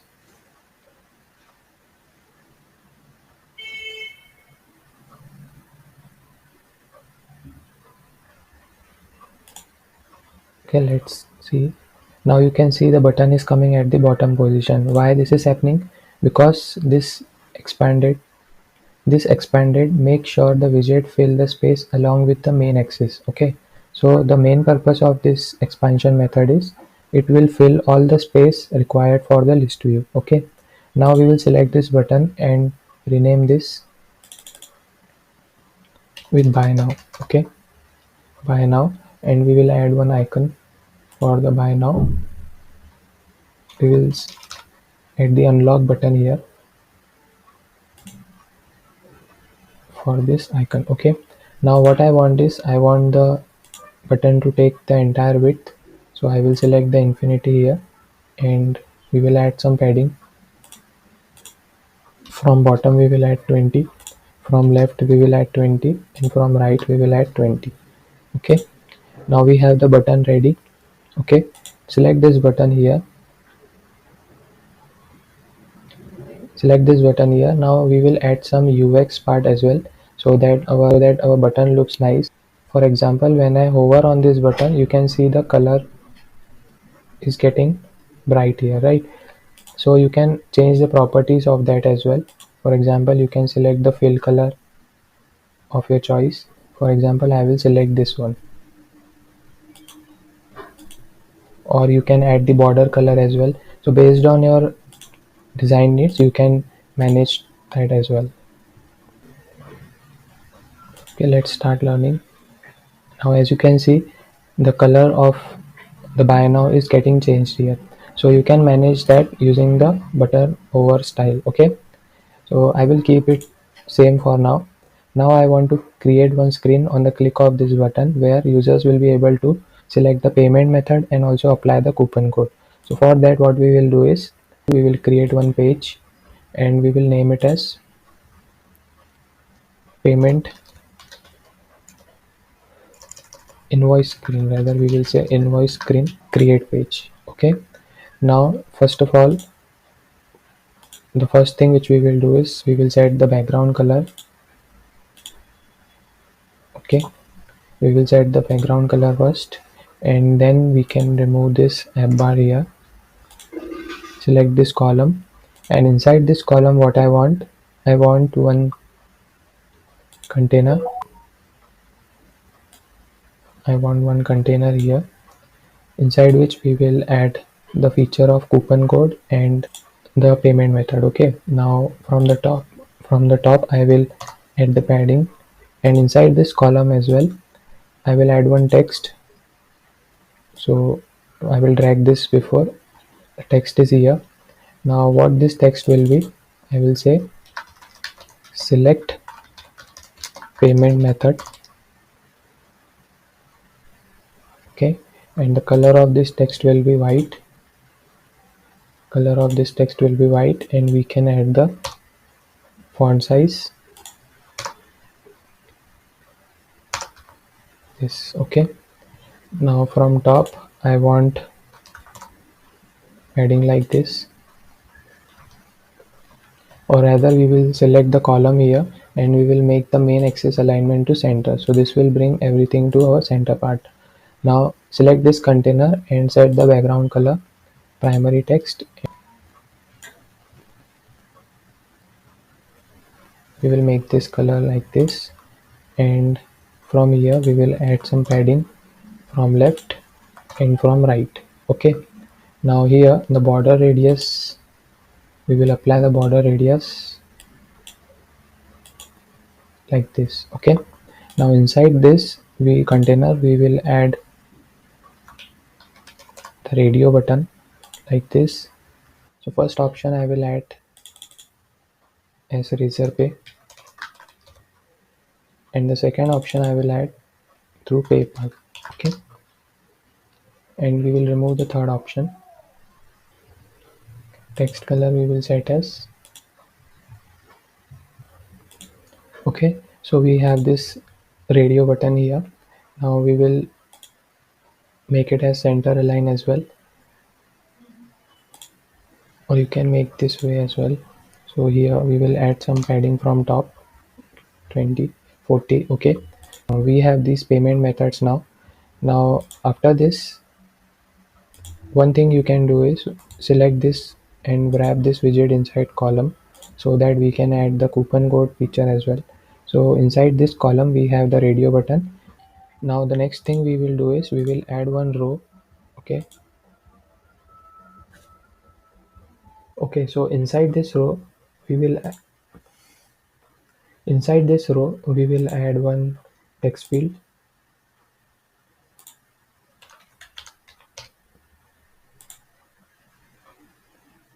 and inside the same row we will add one button as well,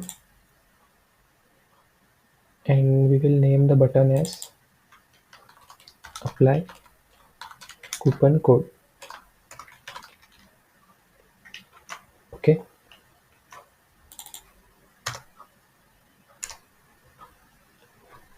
now for this text field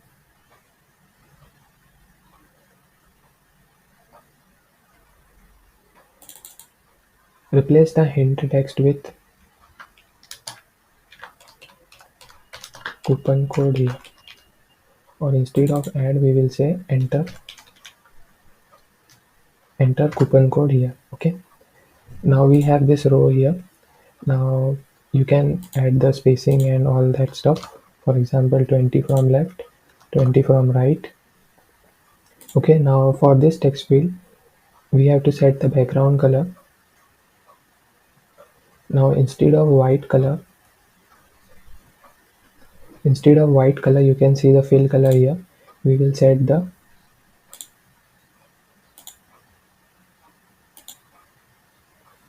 black color. Okay, and also we will add some padding from top so that the UI looks better like this. Okay, now for these option methods we will increase the font size so that it looks very clear to users. Like this we will write it. Okay, here instead of this select payment method, we will write some other text.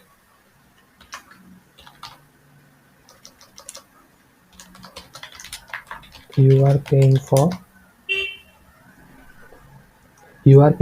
and I want the course name to display here. Okay, so what I will do is replace this text widget with rich text, and I will add one text here, and here I will prefer to add the course. Okay, now we don't have the course name here because we haven't passed anything.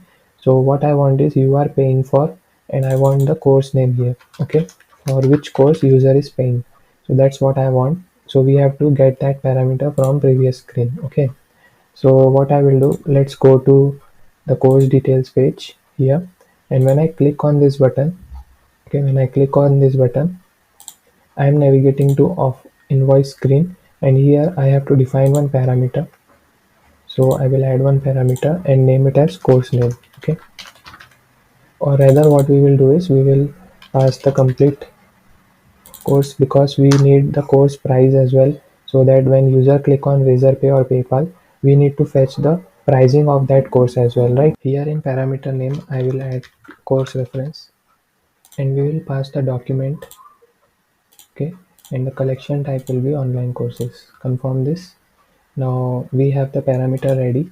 Okay, now let's go back to our invoice screen again. Okay, now we have the course name here. Okay, so let's go to widget tree here, select rich text here, and here in text span 2 we have the course reference. Now from this we can get the document property and the course name, and confirm this. Default variable value should be space. Okay, like this. Now we have the you are paying for the course name. If you want to see the things in UI, you can add the UI builder display value like this. Okay, so this will be visible only in the UI.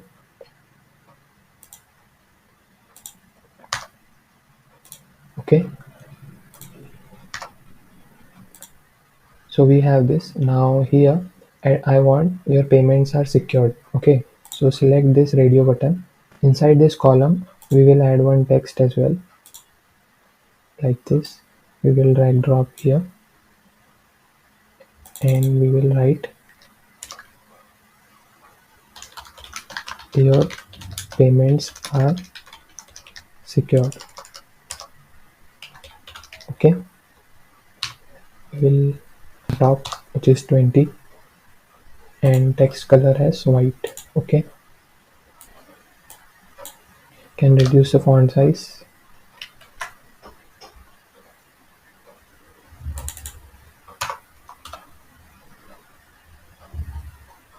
And for the first text as well, you are paying for, you can reduce the font size like this.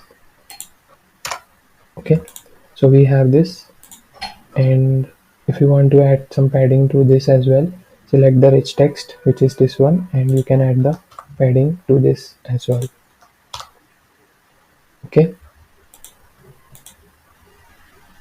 and what I will do is you are paying for, and I will add enter here so that the course name will appear at the bottom and the text will be here. Okay, and it would be better if you keep the letters capital like this, and if you want to change the style of this course name, you can change it as well. So we will set the text color for this as primary color. Okay, I think this is not looking good. This will be much better. Okay, so you are paying for this course name, your payments are secured, and we have the radio button and this. Okay, now when user click on any of these options, okay, any of these options, we will add one action and open the action flow. We will delete this and add one conditional action here. We will search for widget state, and we will see if the first value of radio button is equals to, that means we have selected, if we have selected the RazorPay. Okay, we will perform some actions in the true side, otherwise the actions will be performed on the left side. Okay, Now if the option is RazorPay, then we have to open the RazorPay. Okay, we have to open the RazorPay, and if that is not true, then we have to open the PayPal. So for to open the PayPal, you can directly launch URL like this and specify the URL. For example, this is my URL of PayPal. Okay, so if you want to pay me on the PayPal, you can use this URL and enter the amount how much you want to pay. For example, if you want to pay 2929.51, you can pay me here as well. So here I will launch this URL when the PayPal is clicked, so that when user pay me on the PayPal, I will unblock them from my side. Okay, so this is one method to get the payment, and one more method I will add is, which is RazorPay. So to enable the RazorPay in our app, for example, if I add one action here and add the RazorPay, okay, RazorPay payment. Okay, so here you will get error, payments must be configured in the RazorPay tab. Okay, so let's go to the settings tab here, and in the settings tab you will be able to see the RazorPay here inside in app purchases and subscriptions. You can enable the RazorPay payment here, and now you have to add the test credentials and production credentials. Now to get this key ID and key secret for development mode, and these are the credentials for production mode. So to get these, all you have to do is to search for RazorPay. Okay, you have to search this for RazorPay, and you have to sign up for this. Now create an account on RazorPay. Okay, when you create an account on RazorPay, you have to do some KYC and all the tax details. So here you have to create and set up the RazorPay account. You have to fill all the mobile number details, PAN card details, and all the tax details which they ask. And once that is verified, you will get your account. Okay, let me show you my RazorPay account. Like when after signing up, what you will see inside the dashboard and where you can find this key ID. So let's go to my dashboard. So this is the kind of dashboard you will be able to see after registration. Inside account and settings, you will be able to see the API keys. Okay, so here on the click of this account and settings, you will be able to click on API keys. Once you click on API key, you will see the test credential, key secret, and all that stuff. Okay, make sure you have added the test key and your key secret here. Okay, and here you need to add your business name, and make sure if you are in production, you should enable this and add the production credentials and key secret as well. Okay, now let's deploy this. And also you must check that for enabling the RazorPay in FlutterFlow, you need to be on the Blaze plan. Okay, so if I go here, I have already upgraded this to the Blaze plan. As we have enabled the storage in the beginning, we have enabled this to the Blaze plan. Okay, if you haven't done that, make sure you enable your Firebase project to Blaze plan. If you have added the test key and also your key secret, but still the RazorPay is not working, then there is one solution. In the previous version of FlutterFlow, there was this error that RazorPay payments does not work directly in FlutterFlow, but now they have upgraded and this is the updated solution. So I have updated this video. So this is one solution, like you can deploy this from here. And if you still find some errors while running the RazorPay payment, search for Google Cloud Console here, and you have to log in here, add your billing account, and at the top you can search for Cloud Run. First of all, select your project from here. So I have selected this online courses app, and here you can search for Cloud Run. Okay, and go to Cloud Run functions. You will be able to see the test create order.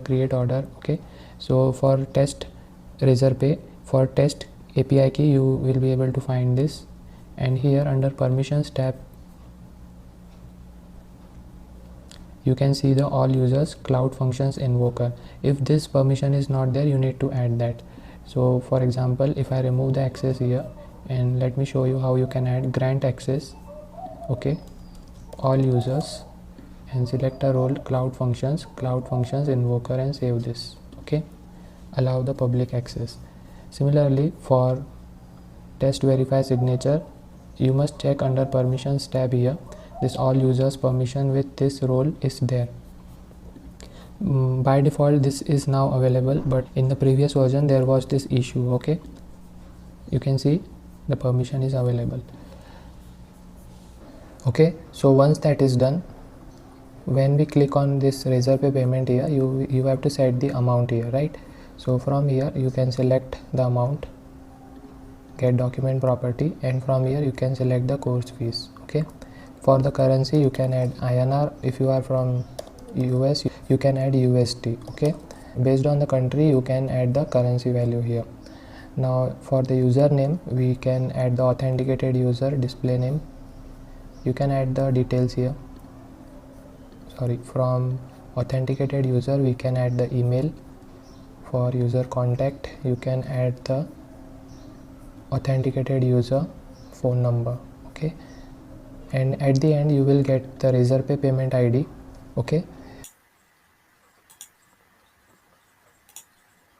we will add one action here and update the document. Okay, update the document and enter the course ID. Okay, so here we will update the authenticated user document, and here we will add that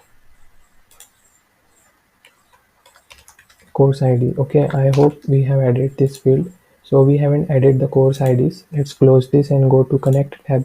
Okay, from here we will see the users collection, and inside this users collection we have is premium member true.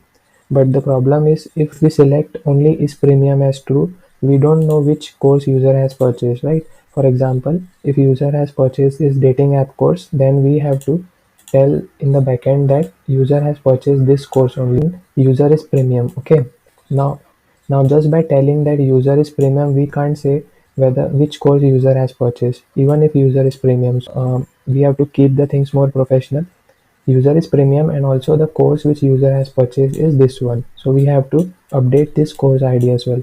Now if user is premium and user has purchased this course, then we have to update that ID as well. Okay, this is most common. Like in Udemy, you will buy the course, you will get that course only, right? You can't access other courses, so we have to update that using course IDs.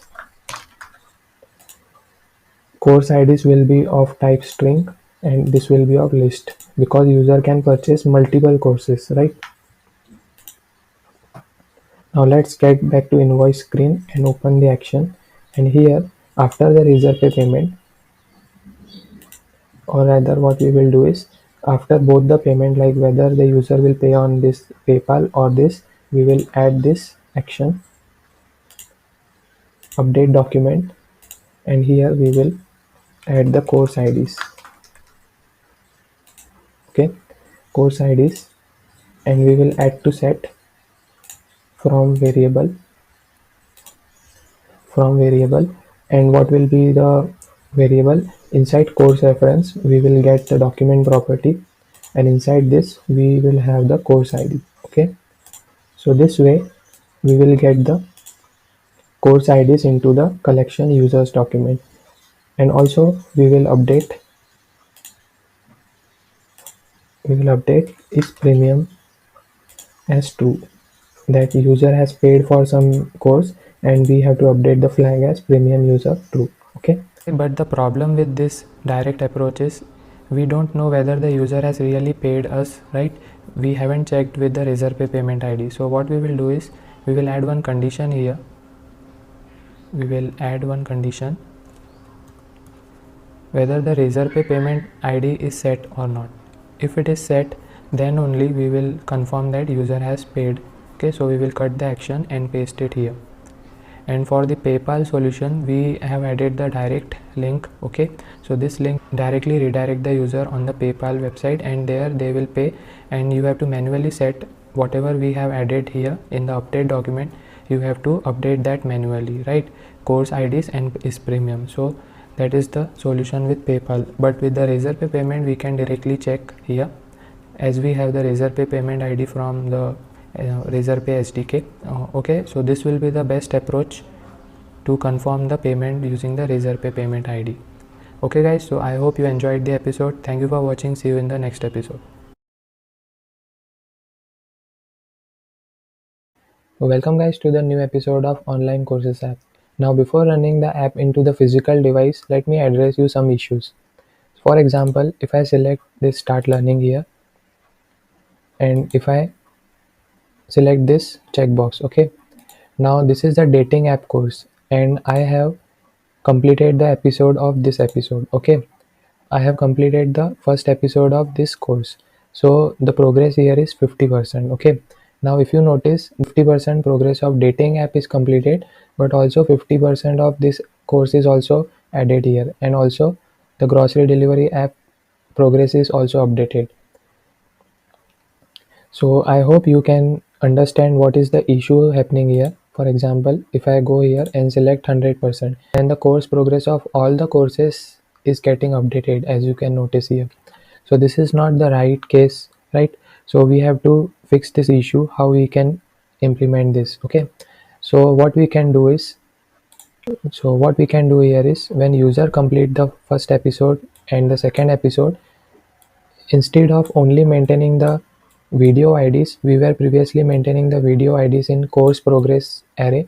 So instead of just maintaining the video IDs, we have to also mention the course ID as well. Okay, so that we should be able to identify the progress of each individual course.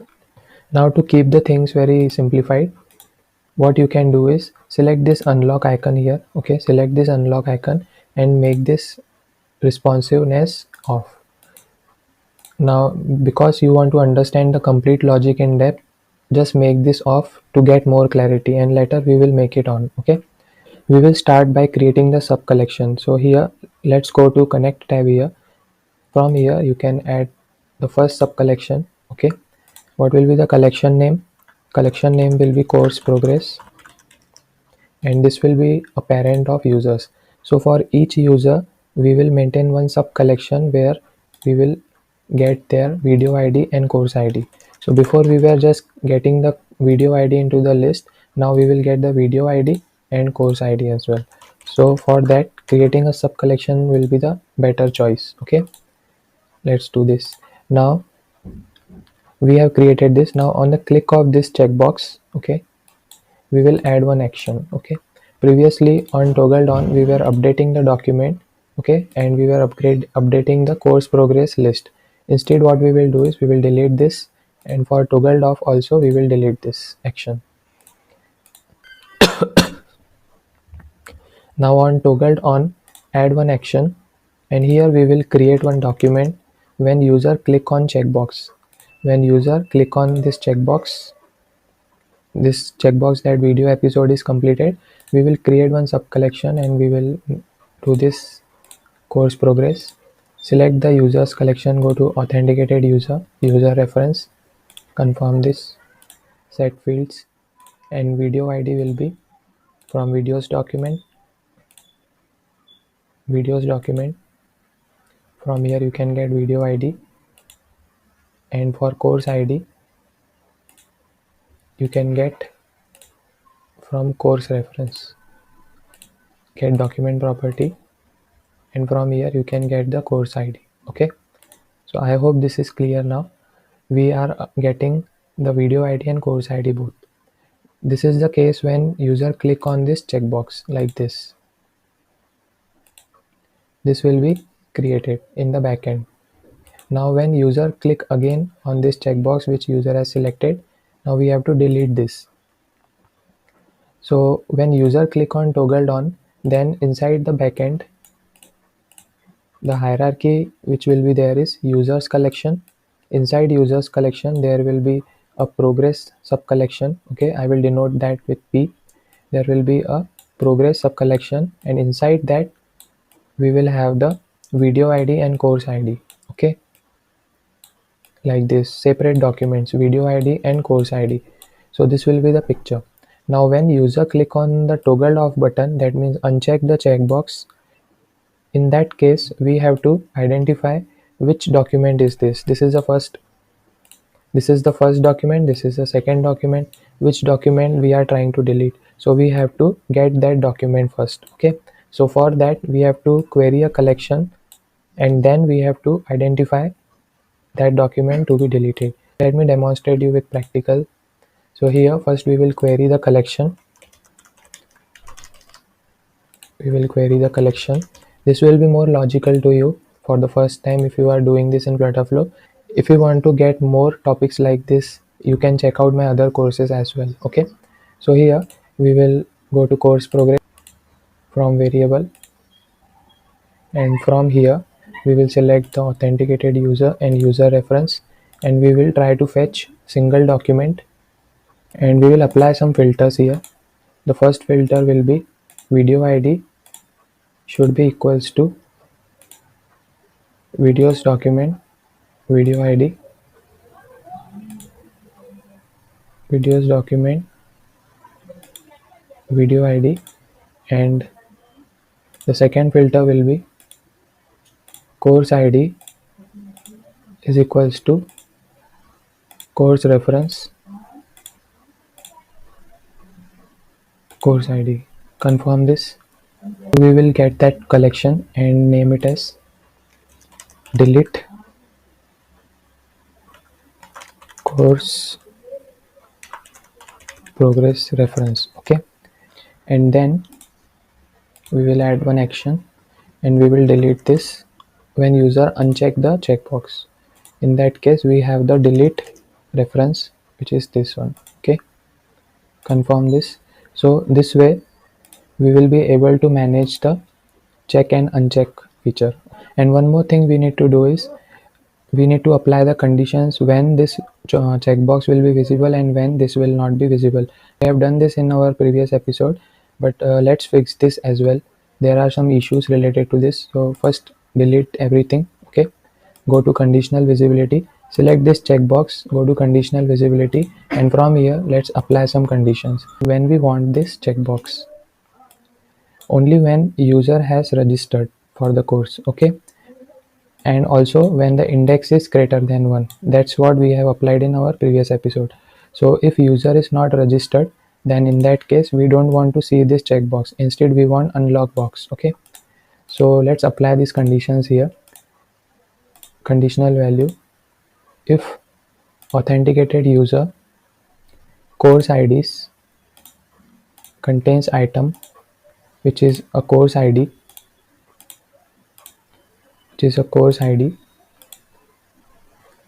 in that case we want to show this checkbox. In that case we will select it as true. Else if index is greater than index in list is less than 1,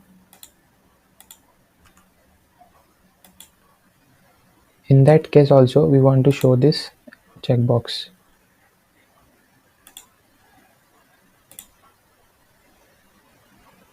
Okay, else we don't want to show this,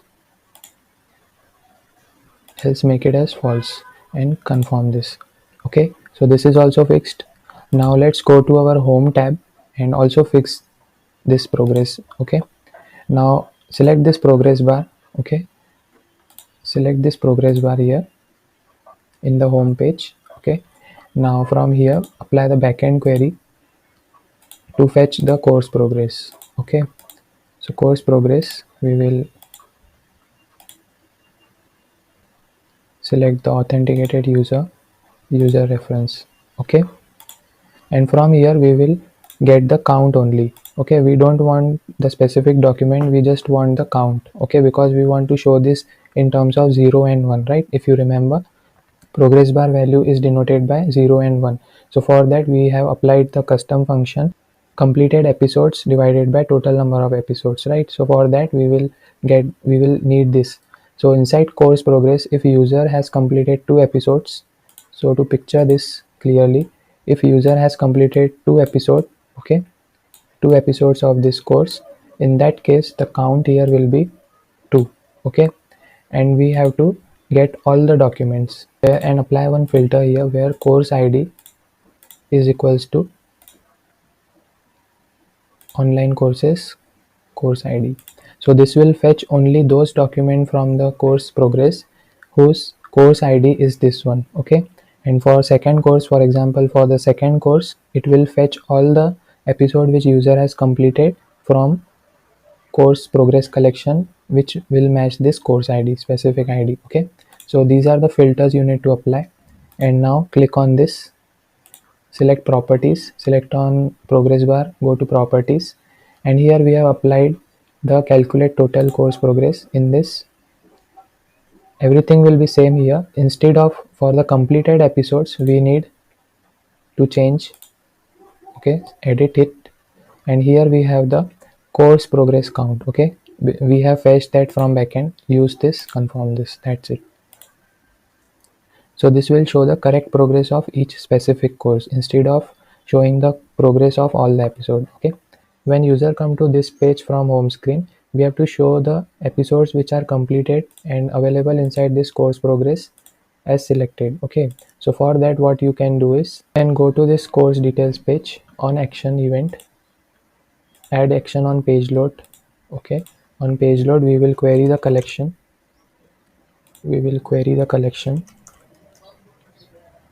okay.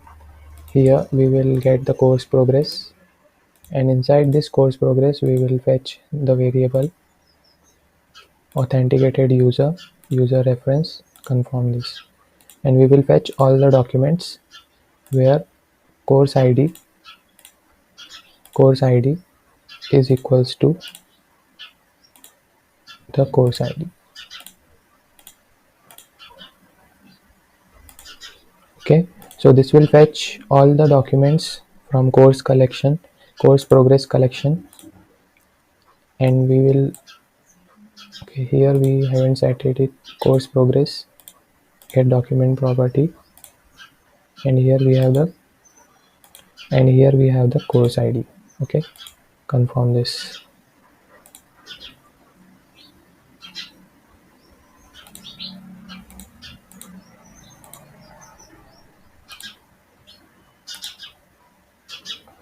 and you can name the action output variable as course progress reference, and we will add the collection here.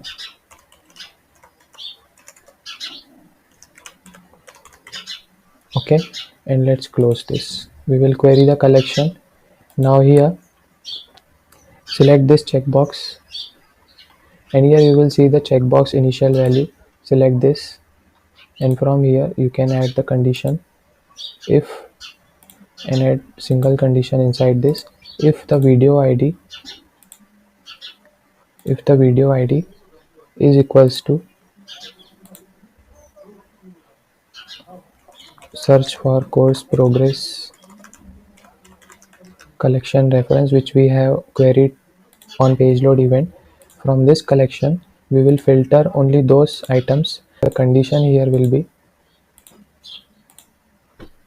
item in list, get document property video id, okay, is equals to the videos document video id, confirm this, and from here we will get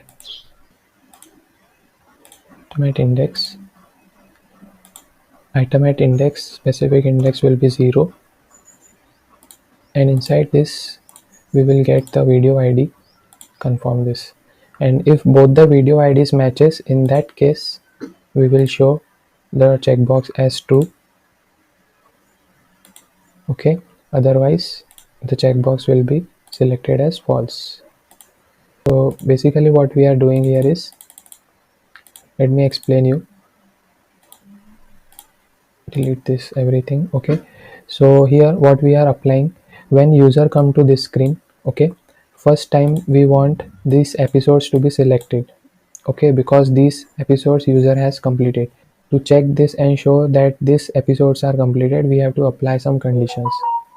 First condition is true, then the checkbox will be selected, otherwise it will be false. Okay, now what is this condition which I have applied?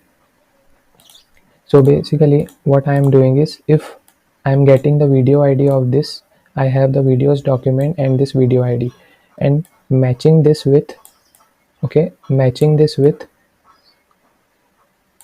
the item inside the course progress collection. Okay, so inside the course progress collection I have multiple documents, as I have told you. From this I am filtering out the item whose video id is matching with this video id. So firstly all the items all the other items will be discarded. Only this first item I will get, and from this document I am getting the video id. Okay, this video id, and matching this video id with the videos document video id. So this way I am filtering out all the things, and then I will get the video id, and if that matches I will set it true and false. So this is more complex query. Let me show you again.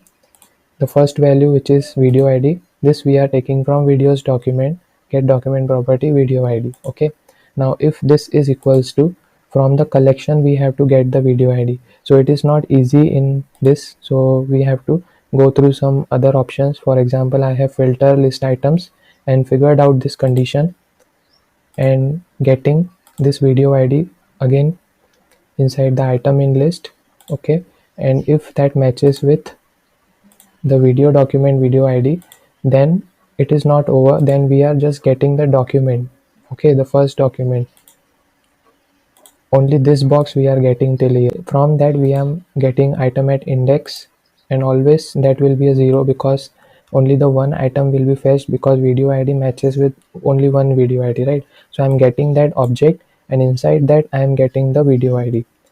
So I hope this you will get this logic, and if you repeat this again and practice this, you will get the logic here. Okay, and confirm this. Before running this app, one more thing you need to do is select this checkbox here, go to this condition here. In second value we have selected the videos document video id, right? We are comparing the video ids, and inside the first condition here we have selected the item at index. Okay, we have selected this specific index as 0, so instead you can select as last index. Okay, so this will give you the perfect solution. Select this last, and also to test this you can run this in run mode instead of test mode. Because of browser issues it will take some errors. You might run it in test mode and also in run mode. Okay, so that will give the perfect solution. I am in the run mode right now. Here as you can see we have one collection, one document inside this course progress. So here start learning, as you can see the episode is selected here. Okay, and if I select the second episode and go back, you can see the progress is working perfectly fine, and now we have the selected episodes as well. Now for example, if I go to the second course here, select the first episode, and you can see the progress is coming, and if I go back the first episode is selected, but now here the option of second checkbox is now gone. So if you notice here, user has purchased this course. Okay, so if I show you users collection here, you can see the course IDs collection contains only this course, and let me check which course is this. This course is dating app course, and the other courses are not purchased by the user. So that's why we are getting this unlock, because we haven't displayed the unlock icon, right? We have disabled that unlock icon, if you remember. So this is correct. Okay, according to logic this is working fine. Now we have to manage the unlock button so that we will be able to see that as well. So that's what we will cover in our next episode. Today's episode just follow the things we have done step by step, and then we will go for the next scenarios. Okay. Okay guys, so I hope you learned many more things regarding your logic in today's episode, and you have enjoyed this episode as well. Okay guys, so that's it for today. Thank you for watching. Welcome guys to the new episode of Online Courses app. In this episode we are going to implement the logic which was left in previous episode. So here we will implement the logic for unlock button. So if user has not registered into the course, okay, if user has not registered into the course, in that case we have to show the unlock button. For example, here the user is registered for this course, so we have all the episodes unlocked. But if the user has not registered for this course, then in that case we have to show the lock button that this episode cannot be played because the user is not premium. So how we are identifying this? Inside users collection we have the document. So using this course IDs we are implementing this feature whether the user is premium or not. So if user has registered for the course, then in that case the ID of the course is displayed here. So if you notice here, the ID of this course is added into the course IDs, and the rest of the course IDs are not available inside this. Then that means the user has not registered. So to implement this, first of all, select this. Okay, go to course details screen, select this, and inside widget tree we have this icon here. Make sure you uncheck all these, okay, so that this icon will be visible in all the devices. Now we have to apply the condition. Okay, so inside this conditional, for this icon, select this conditional, and when should this icon will be visible, that's the logic we are going to implement now. So first of all, we will select conditional value here. So here we have to apply one condition, single condition, and if the video document is set here, that means the data is fetched from the database. Okay, in that case we have to apply some condition. So we will select conditional value if then else. Okay, now inside this we have to add two conditions. First condition will be inside authenticated user course IDs. If the course ID is not present, okay, if the course ID is not present, and we will select this always opposite statement. So this will add the negative condition that the course ID is not present inside the course IDs. Okay, in this the ID is not present, and also we want to make sure the index is greater than 1. Okay, because we want the first episode to be played by the user even if the user has not registered, but after the first episode we have to show this log button. So to handle that condition, we have to apply the index condition as well. If index is greater than equal to 1, in that case only we have to display this.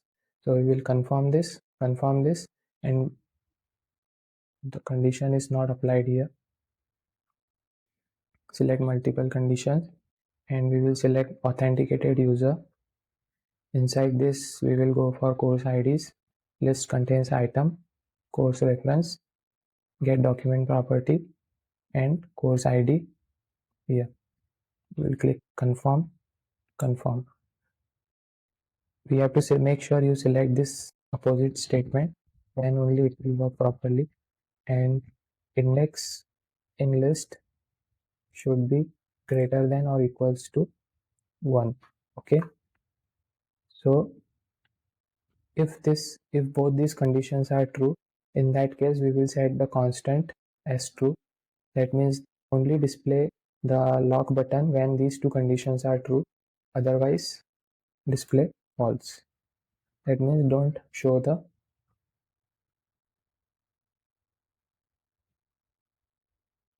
Okay, and here you can select the false and confirm this. So these are the conditions which will help us to show this icon. Let's reload this or run this in test mode, whether the app is working properly or not. Okay guys, so let's run this now. So as we have seen, for this user there is this course ID, that means the first course. Okay, this course only. So here all the episodes are unlocked here, as you can see. Okay, but for the second course there should be a lock button. So as you can see, there is a lock button, and for this there is unlock. Okay, for this course as well we should have the lock button. Even if the user has purchased this course, there is this buy now button. Okay, so we have to handle the logic for this as well, and for the lock button it is working fine. Now for this we have to manage the visibility. Okay, so we will use the same conditions here. We will select if course reference is set, that means course is completely fetched from database.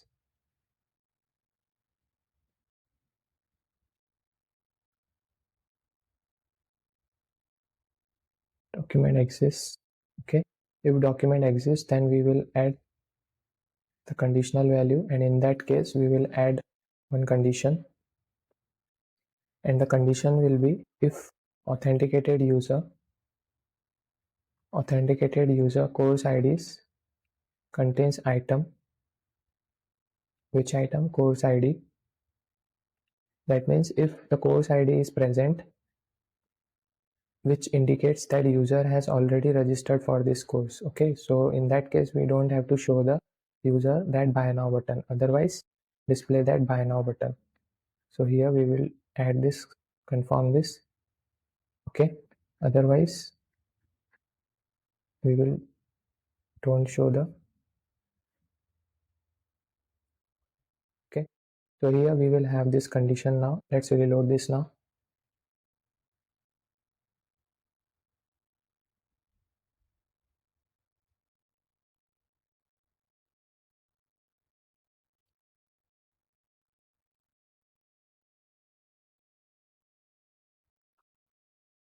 So let's check. So here we have this buy now button now, and the user has not registered for this course. Let's check for the first course. Here the user has registered and we are not seeing the buy now button. So this condition is also now working properly. I hope all the logical part regarding post tracking is now completed in this episode. Now we will focus on the rest of the modules in this course. Okay.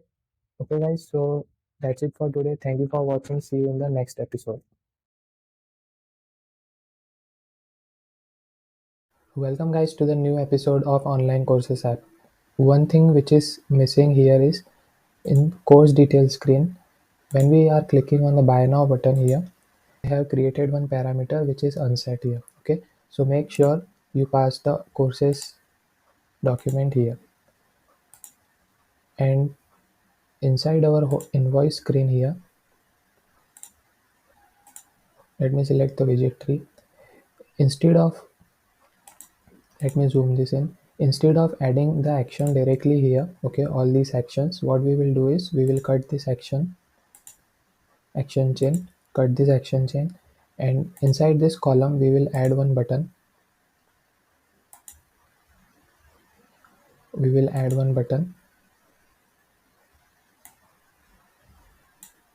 Okay, and on the click of this button we will paste that action. On tap event we will paste the action, so this will be more user friendly. Now we will design the UI part of this. So for this button I will name it as buy now. Instead of buy now we will say pay. Okay, and we will keep the width full width, and padding should be 20 for this button, and this, and also from top we will keep it is like this. And for this row we will add more padding. Okay, and also I want to add the confirmation note that once user will pay. So here we have that string, and I want to add one note here. You will get a confirmation email after payment. Okay, so I want to add this note here, and let's make the color of this text as white. Okay, like this, and we will make it a center align, and make sure to increase the height of container, otherwise you will get the UI issues. Okay, so we will keep it like this and add some padding for this text. You can manage the UI part, like you can adjust the padding properly here. Now we have a professional looking invoice page, and at the top I want the back button. Okay, so inside this column I will add one button. And at the top I will add this, and select this column here. Select this column. We have made the main axis alignment center, rather we will keep it as top. Now select this text and add some padding from top. Okay, now for this button select the alignment as left and add padding 20. Okay, Now you can remove the text here and also the background color as well. Okay, you can double click here and remove the background.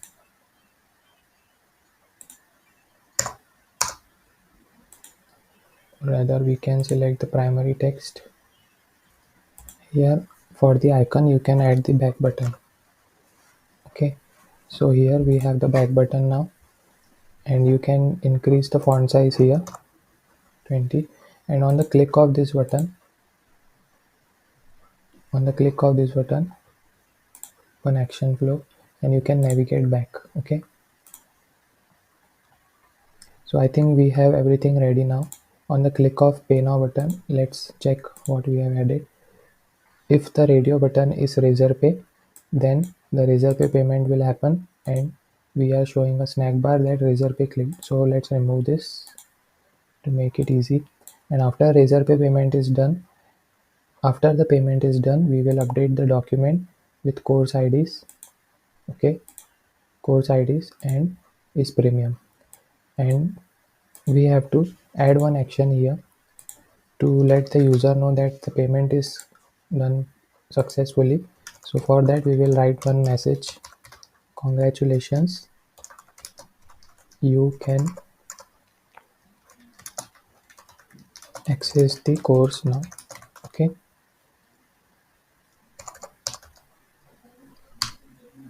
now and finally it will be user will be navigated back to the course details screen from invoice screen.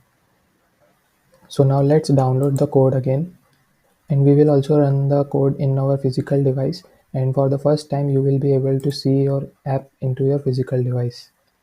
So let this code run, let this code download. Okay, I have downloaded this code and I will extract it. Okay, so I have this code now. Let's go to Visual Studio Code. I will open a new window. Okay, and inside this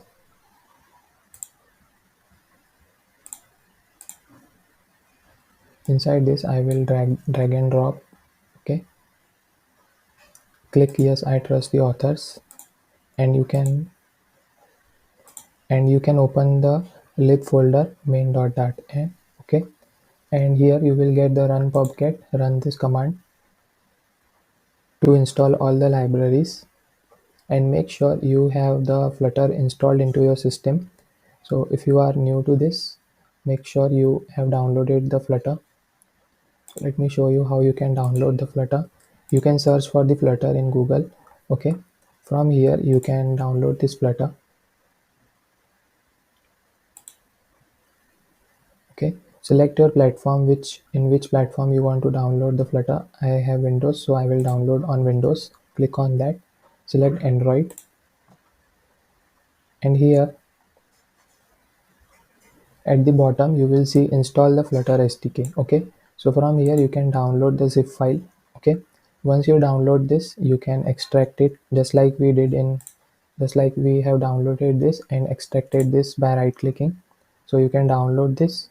Once you download this, all the steps are given by default here. Okay, now the third thing which you need to do is update your Windows path variable. Okay, so for that, here are the steps. In your Windows system, you can search for advanced system settings. So this is only for Windows setting. If you are on the Mac, you don't have to update the path variable. All the things are done automatically. But here in Windows, you need to update the environment variables, right? So here you can search for environment variables. You can search environment variables. Okay, edit the environment variable, and in that you can see the environment variables here, and here you will get the path. Okay, here we have the user profile dev flutter bin. You can add this. Okay, here as you can see, you can add this, and also this flutter bin where your Flutter is installed. So I hope the Flutter you have installed is in the C drive source Flutter bin.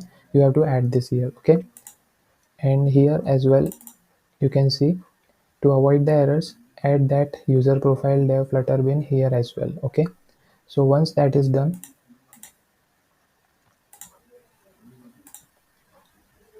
Okay, once that is done, your Flutter will be installed into your system. Okay, now one thing you also need to do is download the Android Studio code. So why this is important? Because to run the app in physical device, FlutterFlow doesn't support that. FlutterFlow currently doesn't support at the time I am recording. In future, FlutterFlow might update. If that feature comes, I will update that into the course as well. Okay, so for now, to run the app into our physical device, we need some systems, right? Visual Studio Code, Flutter, and Android Studio. So from here you can download the Android Studio Code, and it will look like this. So let me show you how Android Studio look like. Okay, so this is how this Android Studio looks like. Once all the setup is done, okay, and if you find any kind of error, you can search it on YouTube as well. It is very basic. On Google also you can search it, like how to install Android Studio. It's very basic. Download it and open the setup file, and it will install the exe file into your system. Okay, so that's how you will set up the Flutter, Visual Studio Code, and Android Studio. Okay, now once that is done, we have the code ready now in our Visual Studio Code. So let's open that. Open this terminal, new terminal. Okay,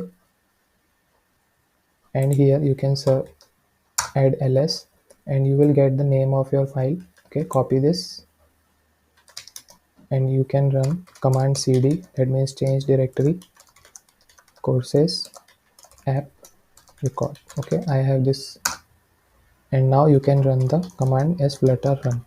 Now you have to check whether which device you have to run this app. So for that you have the option, as you can see here in the right side at the top right corner here, you can see no devices there. Okay, so here you have multiple options. You can run the app on Chrome, Edge as well, or if you want to run the app into a physical device, all you have to do is, if you are on the Windows, connect the device with USB cable, and in the settings tab of your phone, search for USB debugging and enable that. Okay, you will be able to see the device here in the list. Okay, so that simple it is. So this is how you can connect your physical device with Visual Studio Code. I will also show you how you can connect this in Android Studio as well. Okay, so once that is done, you can run the command flutter run. Okay, run the command flutter run. Now this will install the complete app which you have created into your mobile phone. Okay, as you can see here, and make sure the Flutter and Android Studio is installed into your system properly.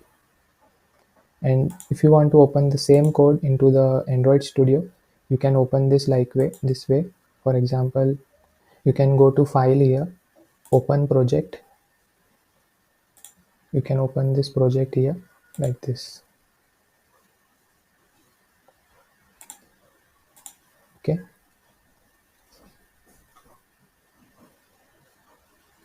you can open the project this way.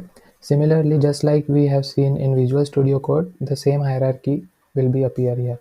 Okay, inside this online course app record, we have the lib folder, and here also we have the pages, and inside pages we can see our invoice screen.widget.dart. Okay, once all the installation part will be done, you can see at the bottom everything is installed now. To run the app into this, you can see at the top right corner of Android Studio, there is a device manager over here. Okay, now you can see the Wi-Fi screen, pair devices using Wi-Fi.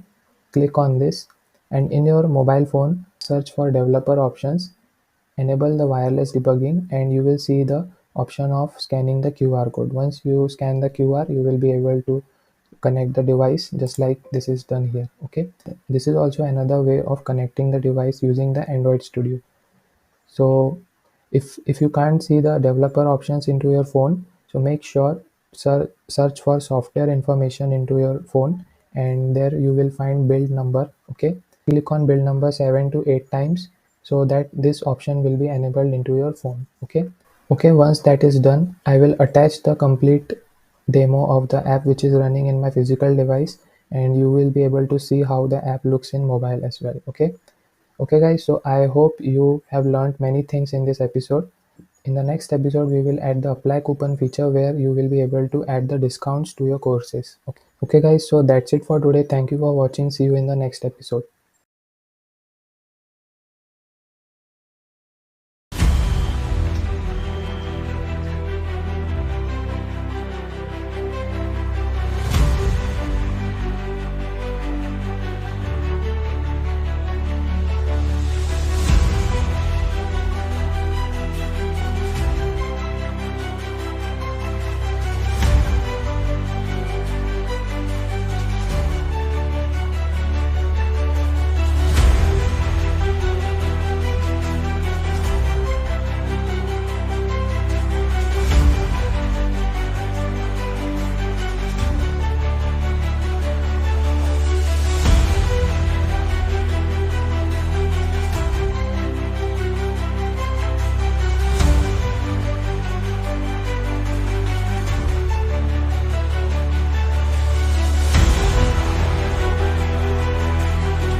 Welcome guys to the new episode of Online Courses app.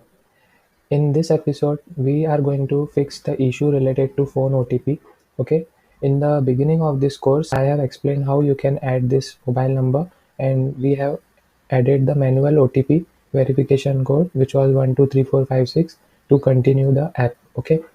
Now to get the OTP with real mobile number and in the physical device, you need to make some changes in the code. Okay. So basically it's very simple. All you have to do is you have to follow 3 steps and that's it. Okay. So before proceeding this, make sure you have enabled the app check. So if you don't find this option, go to build and you will find this app check. Okay, go here and inside the apps, as we have enabled this, make sure you enable the packages. Here, if I click this, you will see the option play integrity and the safety net option will now be deprecated, as you can see. So we do not need to configure this anymore. Only we have to enable the play integrity. Okay. So make sure you have done that.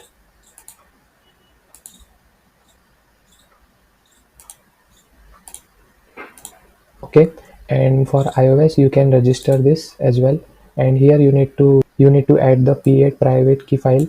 So you will get that from app developer console. If you hover on this question mark, you will see this page, and inside this page, let me show you, all the Apple configurations related to private key will be given.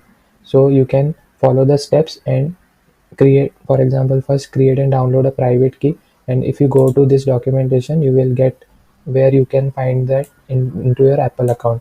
So in certificate identifiers and profiles, you will get the option to create the unique key, and from there you can create your key and add that key here. Okay, so that's all you have to do for Apple devices.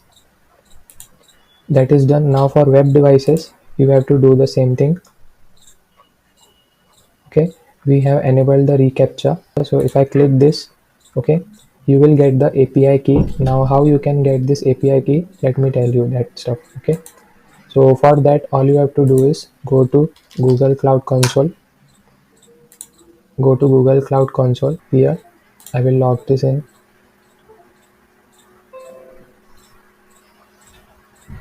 Okay, from the top here you can search for reCAPTCHA. You will get this reCAPTCHA here. Make sure you have created the account on this Google Cloud for billing purposes and all that stuff. So here inside reCAPTCHA, okay, you will get the option here, create key. So I have created 2 keys for my online, for Android app and for web. So if I click this create key, you can add the name here.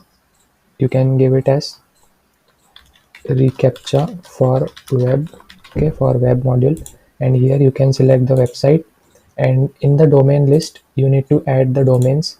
So first add this domain, okay, which is app.flutterflow.io, and make sure you remove the rest of the parts here. And also after clicking this done, for example, if I click this, now add a domain and also add the local host to run this in your local environment. So from here you can create the key. Similarly, for Android app also, you can add the Android package here. So what is the Android package? So to get that, go to online courses app. Inside settings, you will find the app details, and from here you will get this package name, and add this package name into the Google Cloud Console like this, and done this and create the key. Similarly for iOS app, you have to add the iOS bundle ID, and from here you have to add the .p8 file private key, which I have told you how you can create that. Okay, from here you can get the private key. You have to upload that and key identifier, and so here all the details are given for Apple devices. Currently I am on the Windows device, so I have the restriction to create these files. Okay, once that is done, all you have to do is copy that key. Okay, for example, for reCAPTCHA web, we will copy this key. If you want to see the details, go to key details here.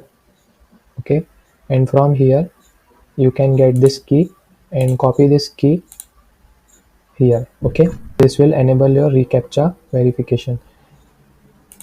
Okay, so these are the settings which you need to configure for play integrity and reCAPTCHA. Okay, so once that is done, we have to go to course detail, go to invoice screen here. Okay, on the pay now button we have added the action, and here we have disabled this. You have to enable this. Okay, make sure this RazorPay payment is enabled. Now let's download the code here. Okay, once you download the complete code, you have to open this in Visual Studio Code. Let me tell you one thing, minimize everything from here. Okay, minimize everything from here, go to Android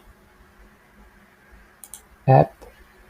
Okay, go to Android app, source, main, Kotlin. Okay, Kotlin, and here you will find the main activity.kt. So this is a Kotlin file where you need to add this app Firebase app check to, so this will make sure your phone authentication will work fine. So you have to add this here, and also you have to import these two lines here. I will attach the file main activity.kt below this video so that you will be able to get the code easily. Okay, all you have to do is add this here, and the two packages which are required, that should be added here.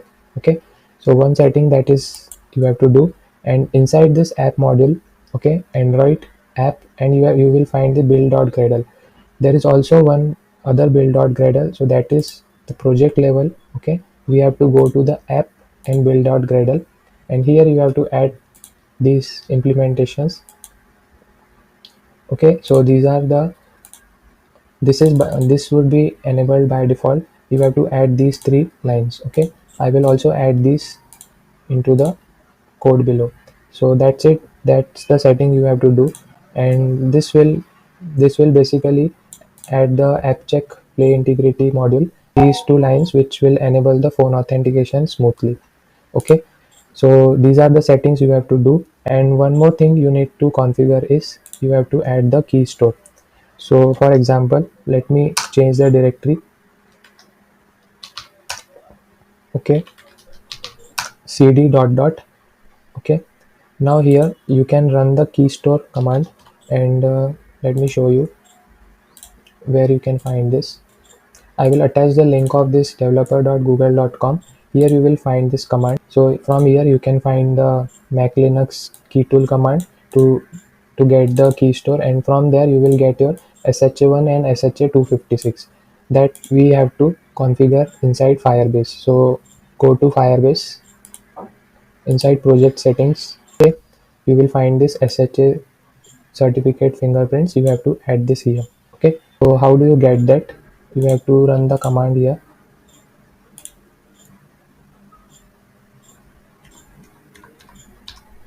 Okay, so this is the command which you have to run. Well, let's create one more terminal here, then it would be easy for us. So here if I run this command,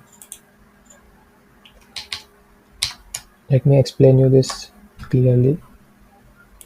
This is important, otherwise your app will not take the OTP from phone number. So these are the steps which you need to follow. If you are doing this for the first time, this will look tricky, but it is very simple actually. you have to keep this command, and where you will find this users, let me show you that as well. So go to C drive. Okay, show you this. Go to C drive. Okay, from here you will find the users. Go to users, and here you will be find your user name. So I am in the HP user, so I have this, and inside the username you will get the Android, and you will find that there is this debug key store and debug key store, right? So these files should be there, otherwise this will not work. So C drive users HP, you have to replace this with the username you have. Okay, so whatever the username you have, replace this with that, and that's it. I have HP, I will add this, and if I enter, I will get my SHA1 and SHA256, and enter key store password. By default, in small case, the password is Android. Okay, so you have to enter that Android. Here, as you can see, you will find your SHA1 and SHA256 fingerprints. For security reasons, I will not be able to show you that key, but you will see clearly SHA1 and SHA256 there. So once you get that, okay, once you get that, as I have told you, go to Firebase here, project overview. Inside the settings, project settings, general tab, you have to add the SHA certificate fingerprints, both SHA1 and SHA256, and save it. Okay, once that is done, these are the settings you need to do. And also go to app check here, go to apps here, and for the Android, if I click this here, you will be able to see the SHA256 fingerprint. Add the 256 fingerprint which you have got from your code here. I hope I have covered every setting which is required to run the OTP, to get the OTP in physical device. Okay, let me revise the steps what we have done. You have to go to the Android folder, app folder, and inside source, main, Kotlin, and main activity.kt. Here you have to add this app check play integrity provider to check the captcha, and also these two imports. Okay, this was the first step. And inside app build.gradle, at the bottom of this, you will see the dependencies block. Here you have to add these three implementations.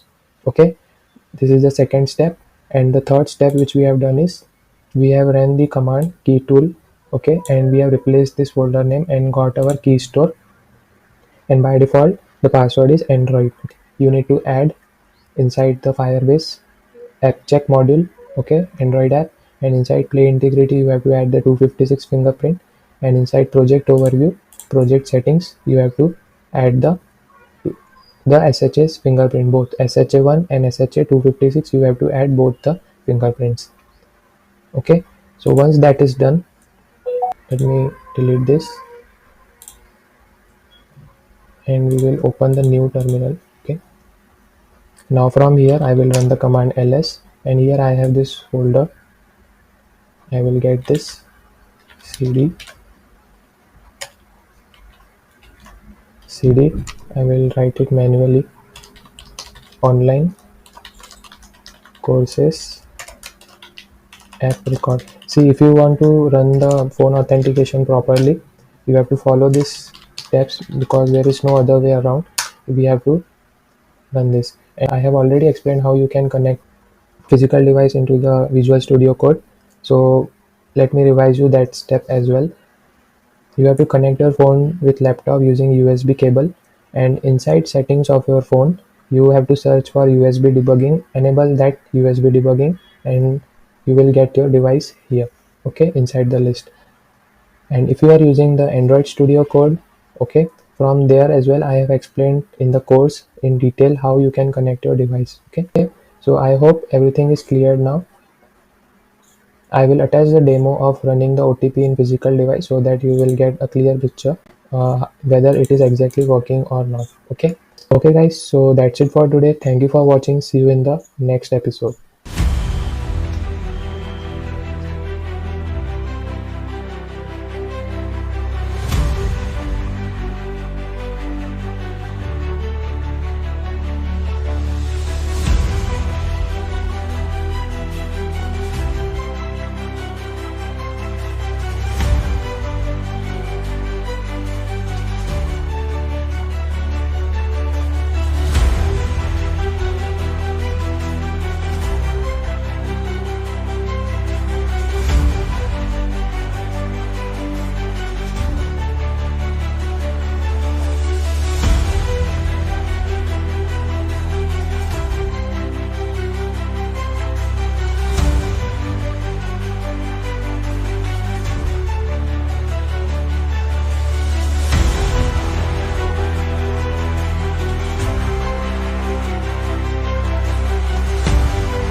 Welcome guys to the new episode of Online Courses app. In this episode we are going to implement the apply coupon feature. Okay, so to implement this we have to first find where the course fees is, right? So let's go to Firebase here and see inside this online courses collection we have the course fees here, right? For every course we have added the course fees. Now when the user apply the discount, we have to update that with some discount. Like for example, if I add the 50% discount, then the value will be 50% of this amount. Okay, so to do that, what we need to do is we need to create some page variables, state management variables. Okay, so select this. Okay, so go to widget tree here, and for the invoice screen, select this invoice screen. Okay, and here at the right side you will be able to see the state management here. Click on the state management and we have to add the discounted price. We have to add the discounted price variable, and that will be of type double. Okay, initially the price will be 0. Okay, now the second field which we need is to display the message. Like when I click on this button and user enter the coupon code, click on this button, discount will be applied, but we have to inform the user that congratulations, coupon code applied. But for the first time when user come to this screen, that message will not be appeared here, right? So we have to manage that using one variable, is coupon applied, and that will be of boolean type. Okay, so with the help of this we will get whether the user has applied the coupon or not. By default it will be false, and confirm this. Okay, once that is done, okay, now when user click on this button we will open the action flow and we will update the document. And which document it will be? So on the click of this button I will remove everything, and we will add one action and update our page state variable, and that will be our update page state variable, and the variable will be discounted price. What will be the discounted price? We will set value. For example, if I will add the value as $10.99. Okay, for $9 discount. Okay, and we need to check whether the user has entered the correct coupon code or not. For that we will add conditional action. Okay, conditional action, and you can move this up because we need to first check whether the user has entered the correct coupon code or not. So for that we will add one condition here. Select here, go to conditions, single condition, and the value will be user, whatever user has entered. So go to widget state. From here you will get the coupon code text field. If the coupon code text field is equals to whatever the coupon code you will give the user. So for example the coupon code is apply now. Okay, apply now.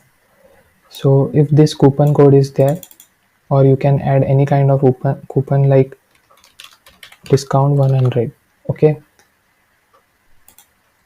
if this is your coupon discount 100 and user has entered this coupon code, in that case we will update the page state. So you can cut this action and paste it here. Otherwise show some error to user that please add correct coupon code. Invalid coupon will be better. Invalid coupon. Okay, and also we need to update the other variable which is coupon applied, and that will be set to yes. Okay, that will be true. Okay, so that part is done. Now we need to add one text here. So we will duplicate this text.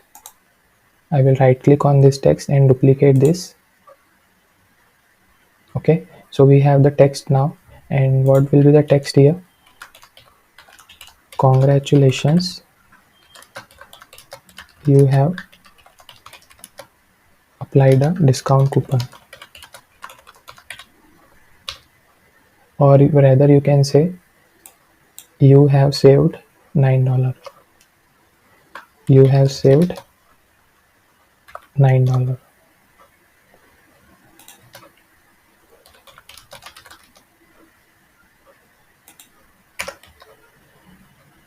Okay, but I want that this text will only appear when user has clicked on this coupon code and also the coupon code is valid. So we have to select this text, and you can see the visibility here in the right side, conditional visibility. So we have added one flag here. Select condition, select single condition, and inside this is coupon. You can see is coupon code applied, pasted variable. If that is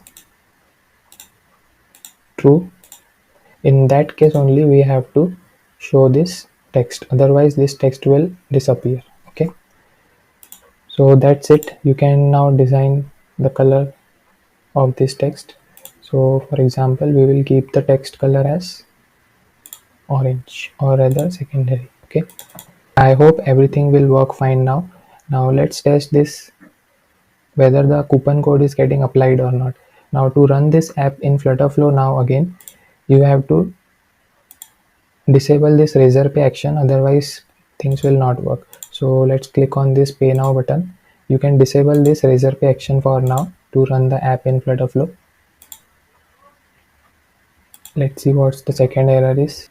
Okay, so here we have created this is coupon applied. Select on this invoice screen, go to page state. Here we have created the is coupon applied, and you have to select the nullable because the coupon code might be empty as well, right? So we have to select the nullable here and confirm it. Now we are ready to run this app. Let's run this.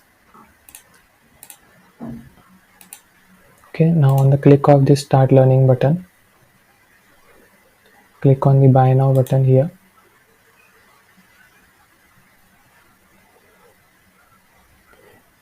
And let me add the coupon code here. As you can see, the default text is not coming here. Now let me add.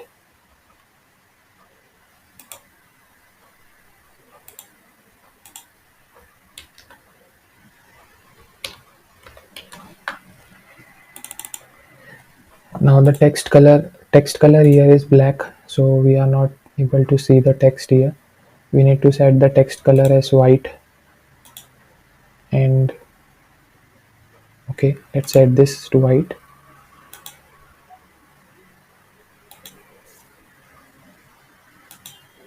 Okay, now we need to reload this.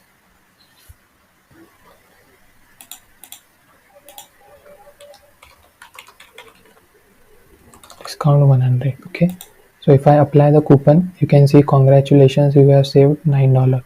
If I add any other coupon code, the text will not appear because the coupon code is not matching, right? So this way you can manage the coupon code feature into your courses app. Okay, okay, so one thing we can do here is, if you want to update the coupon code into the document, for example, when I click on this, you can click on this, and here when the user enter the coupon code, we are updating the discount price here, okay, with the help of variable. Now if you want to update that into your document as well, you can update the document like this. Update the document, courses document,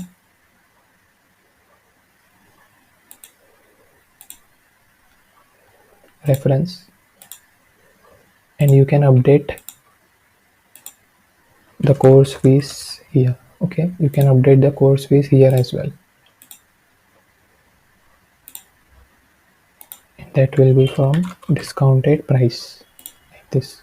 So this will update the course fees here inside your online courses as well. Okay, so you can manage the logic. I hope you got the overall idea, like how the things work in creating these kind of apps. Okay, so you can manage the logic according to your needs.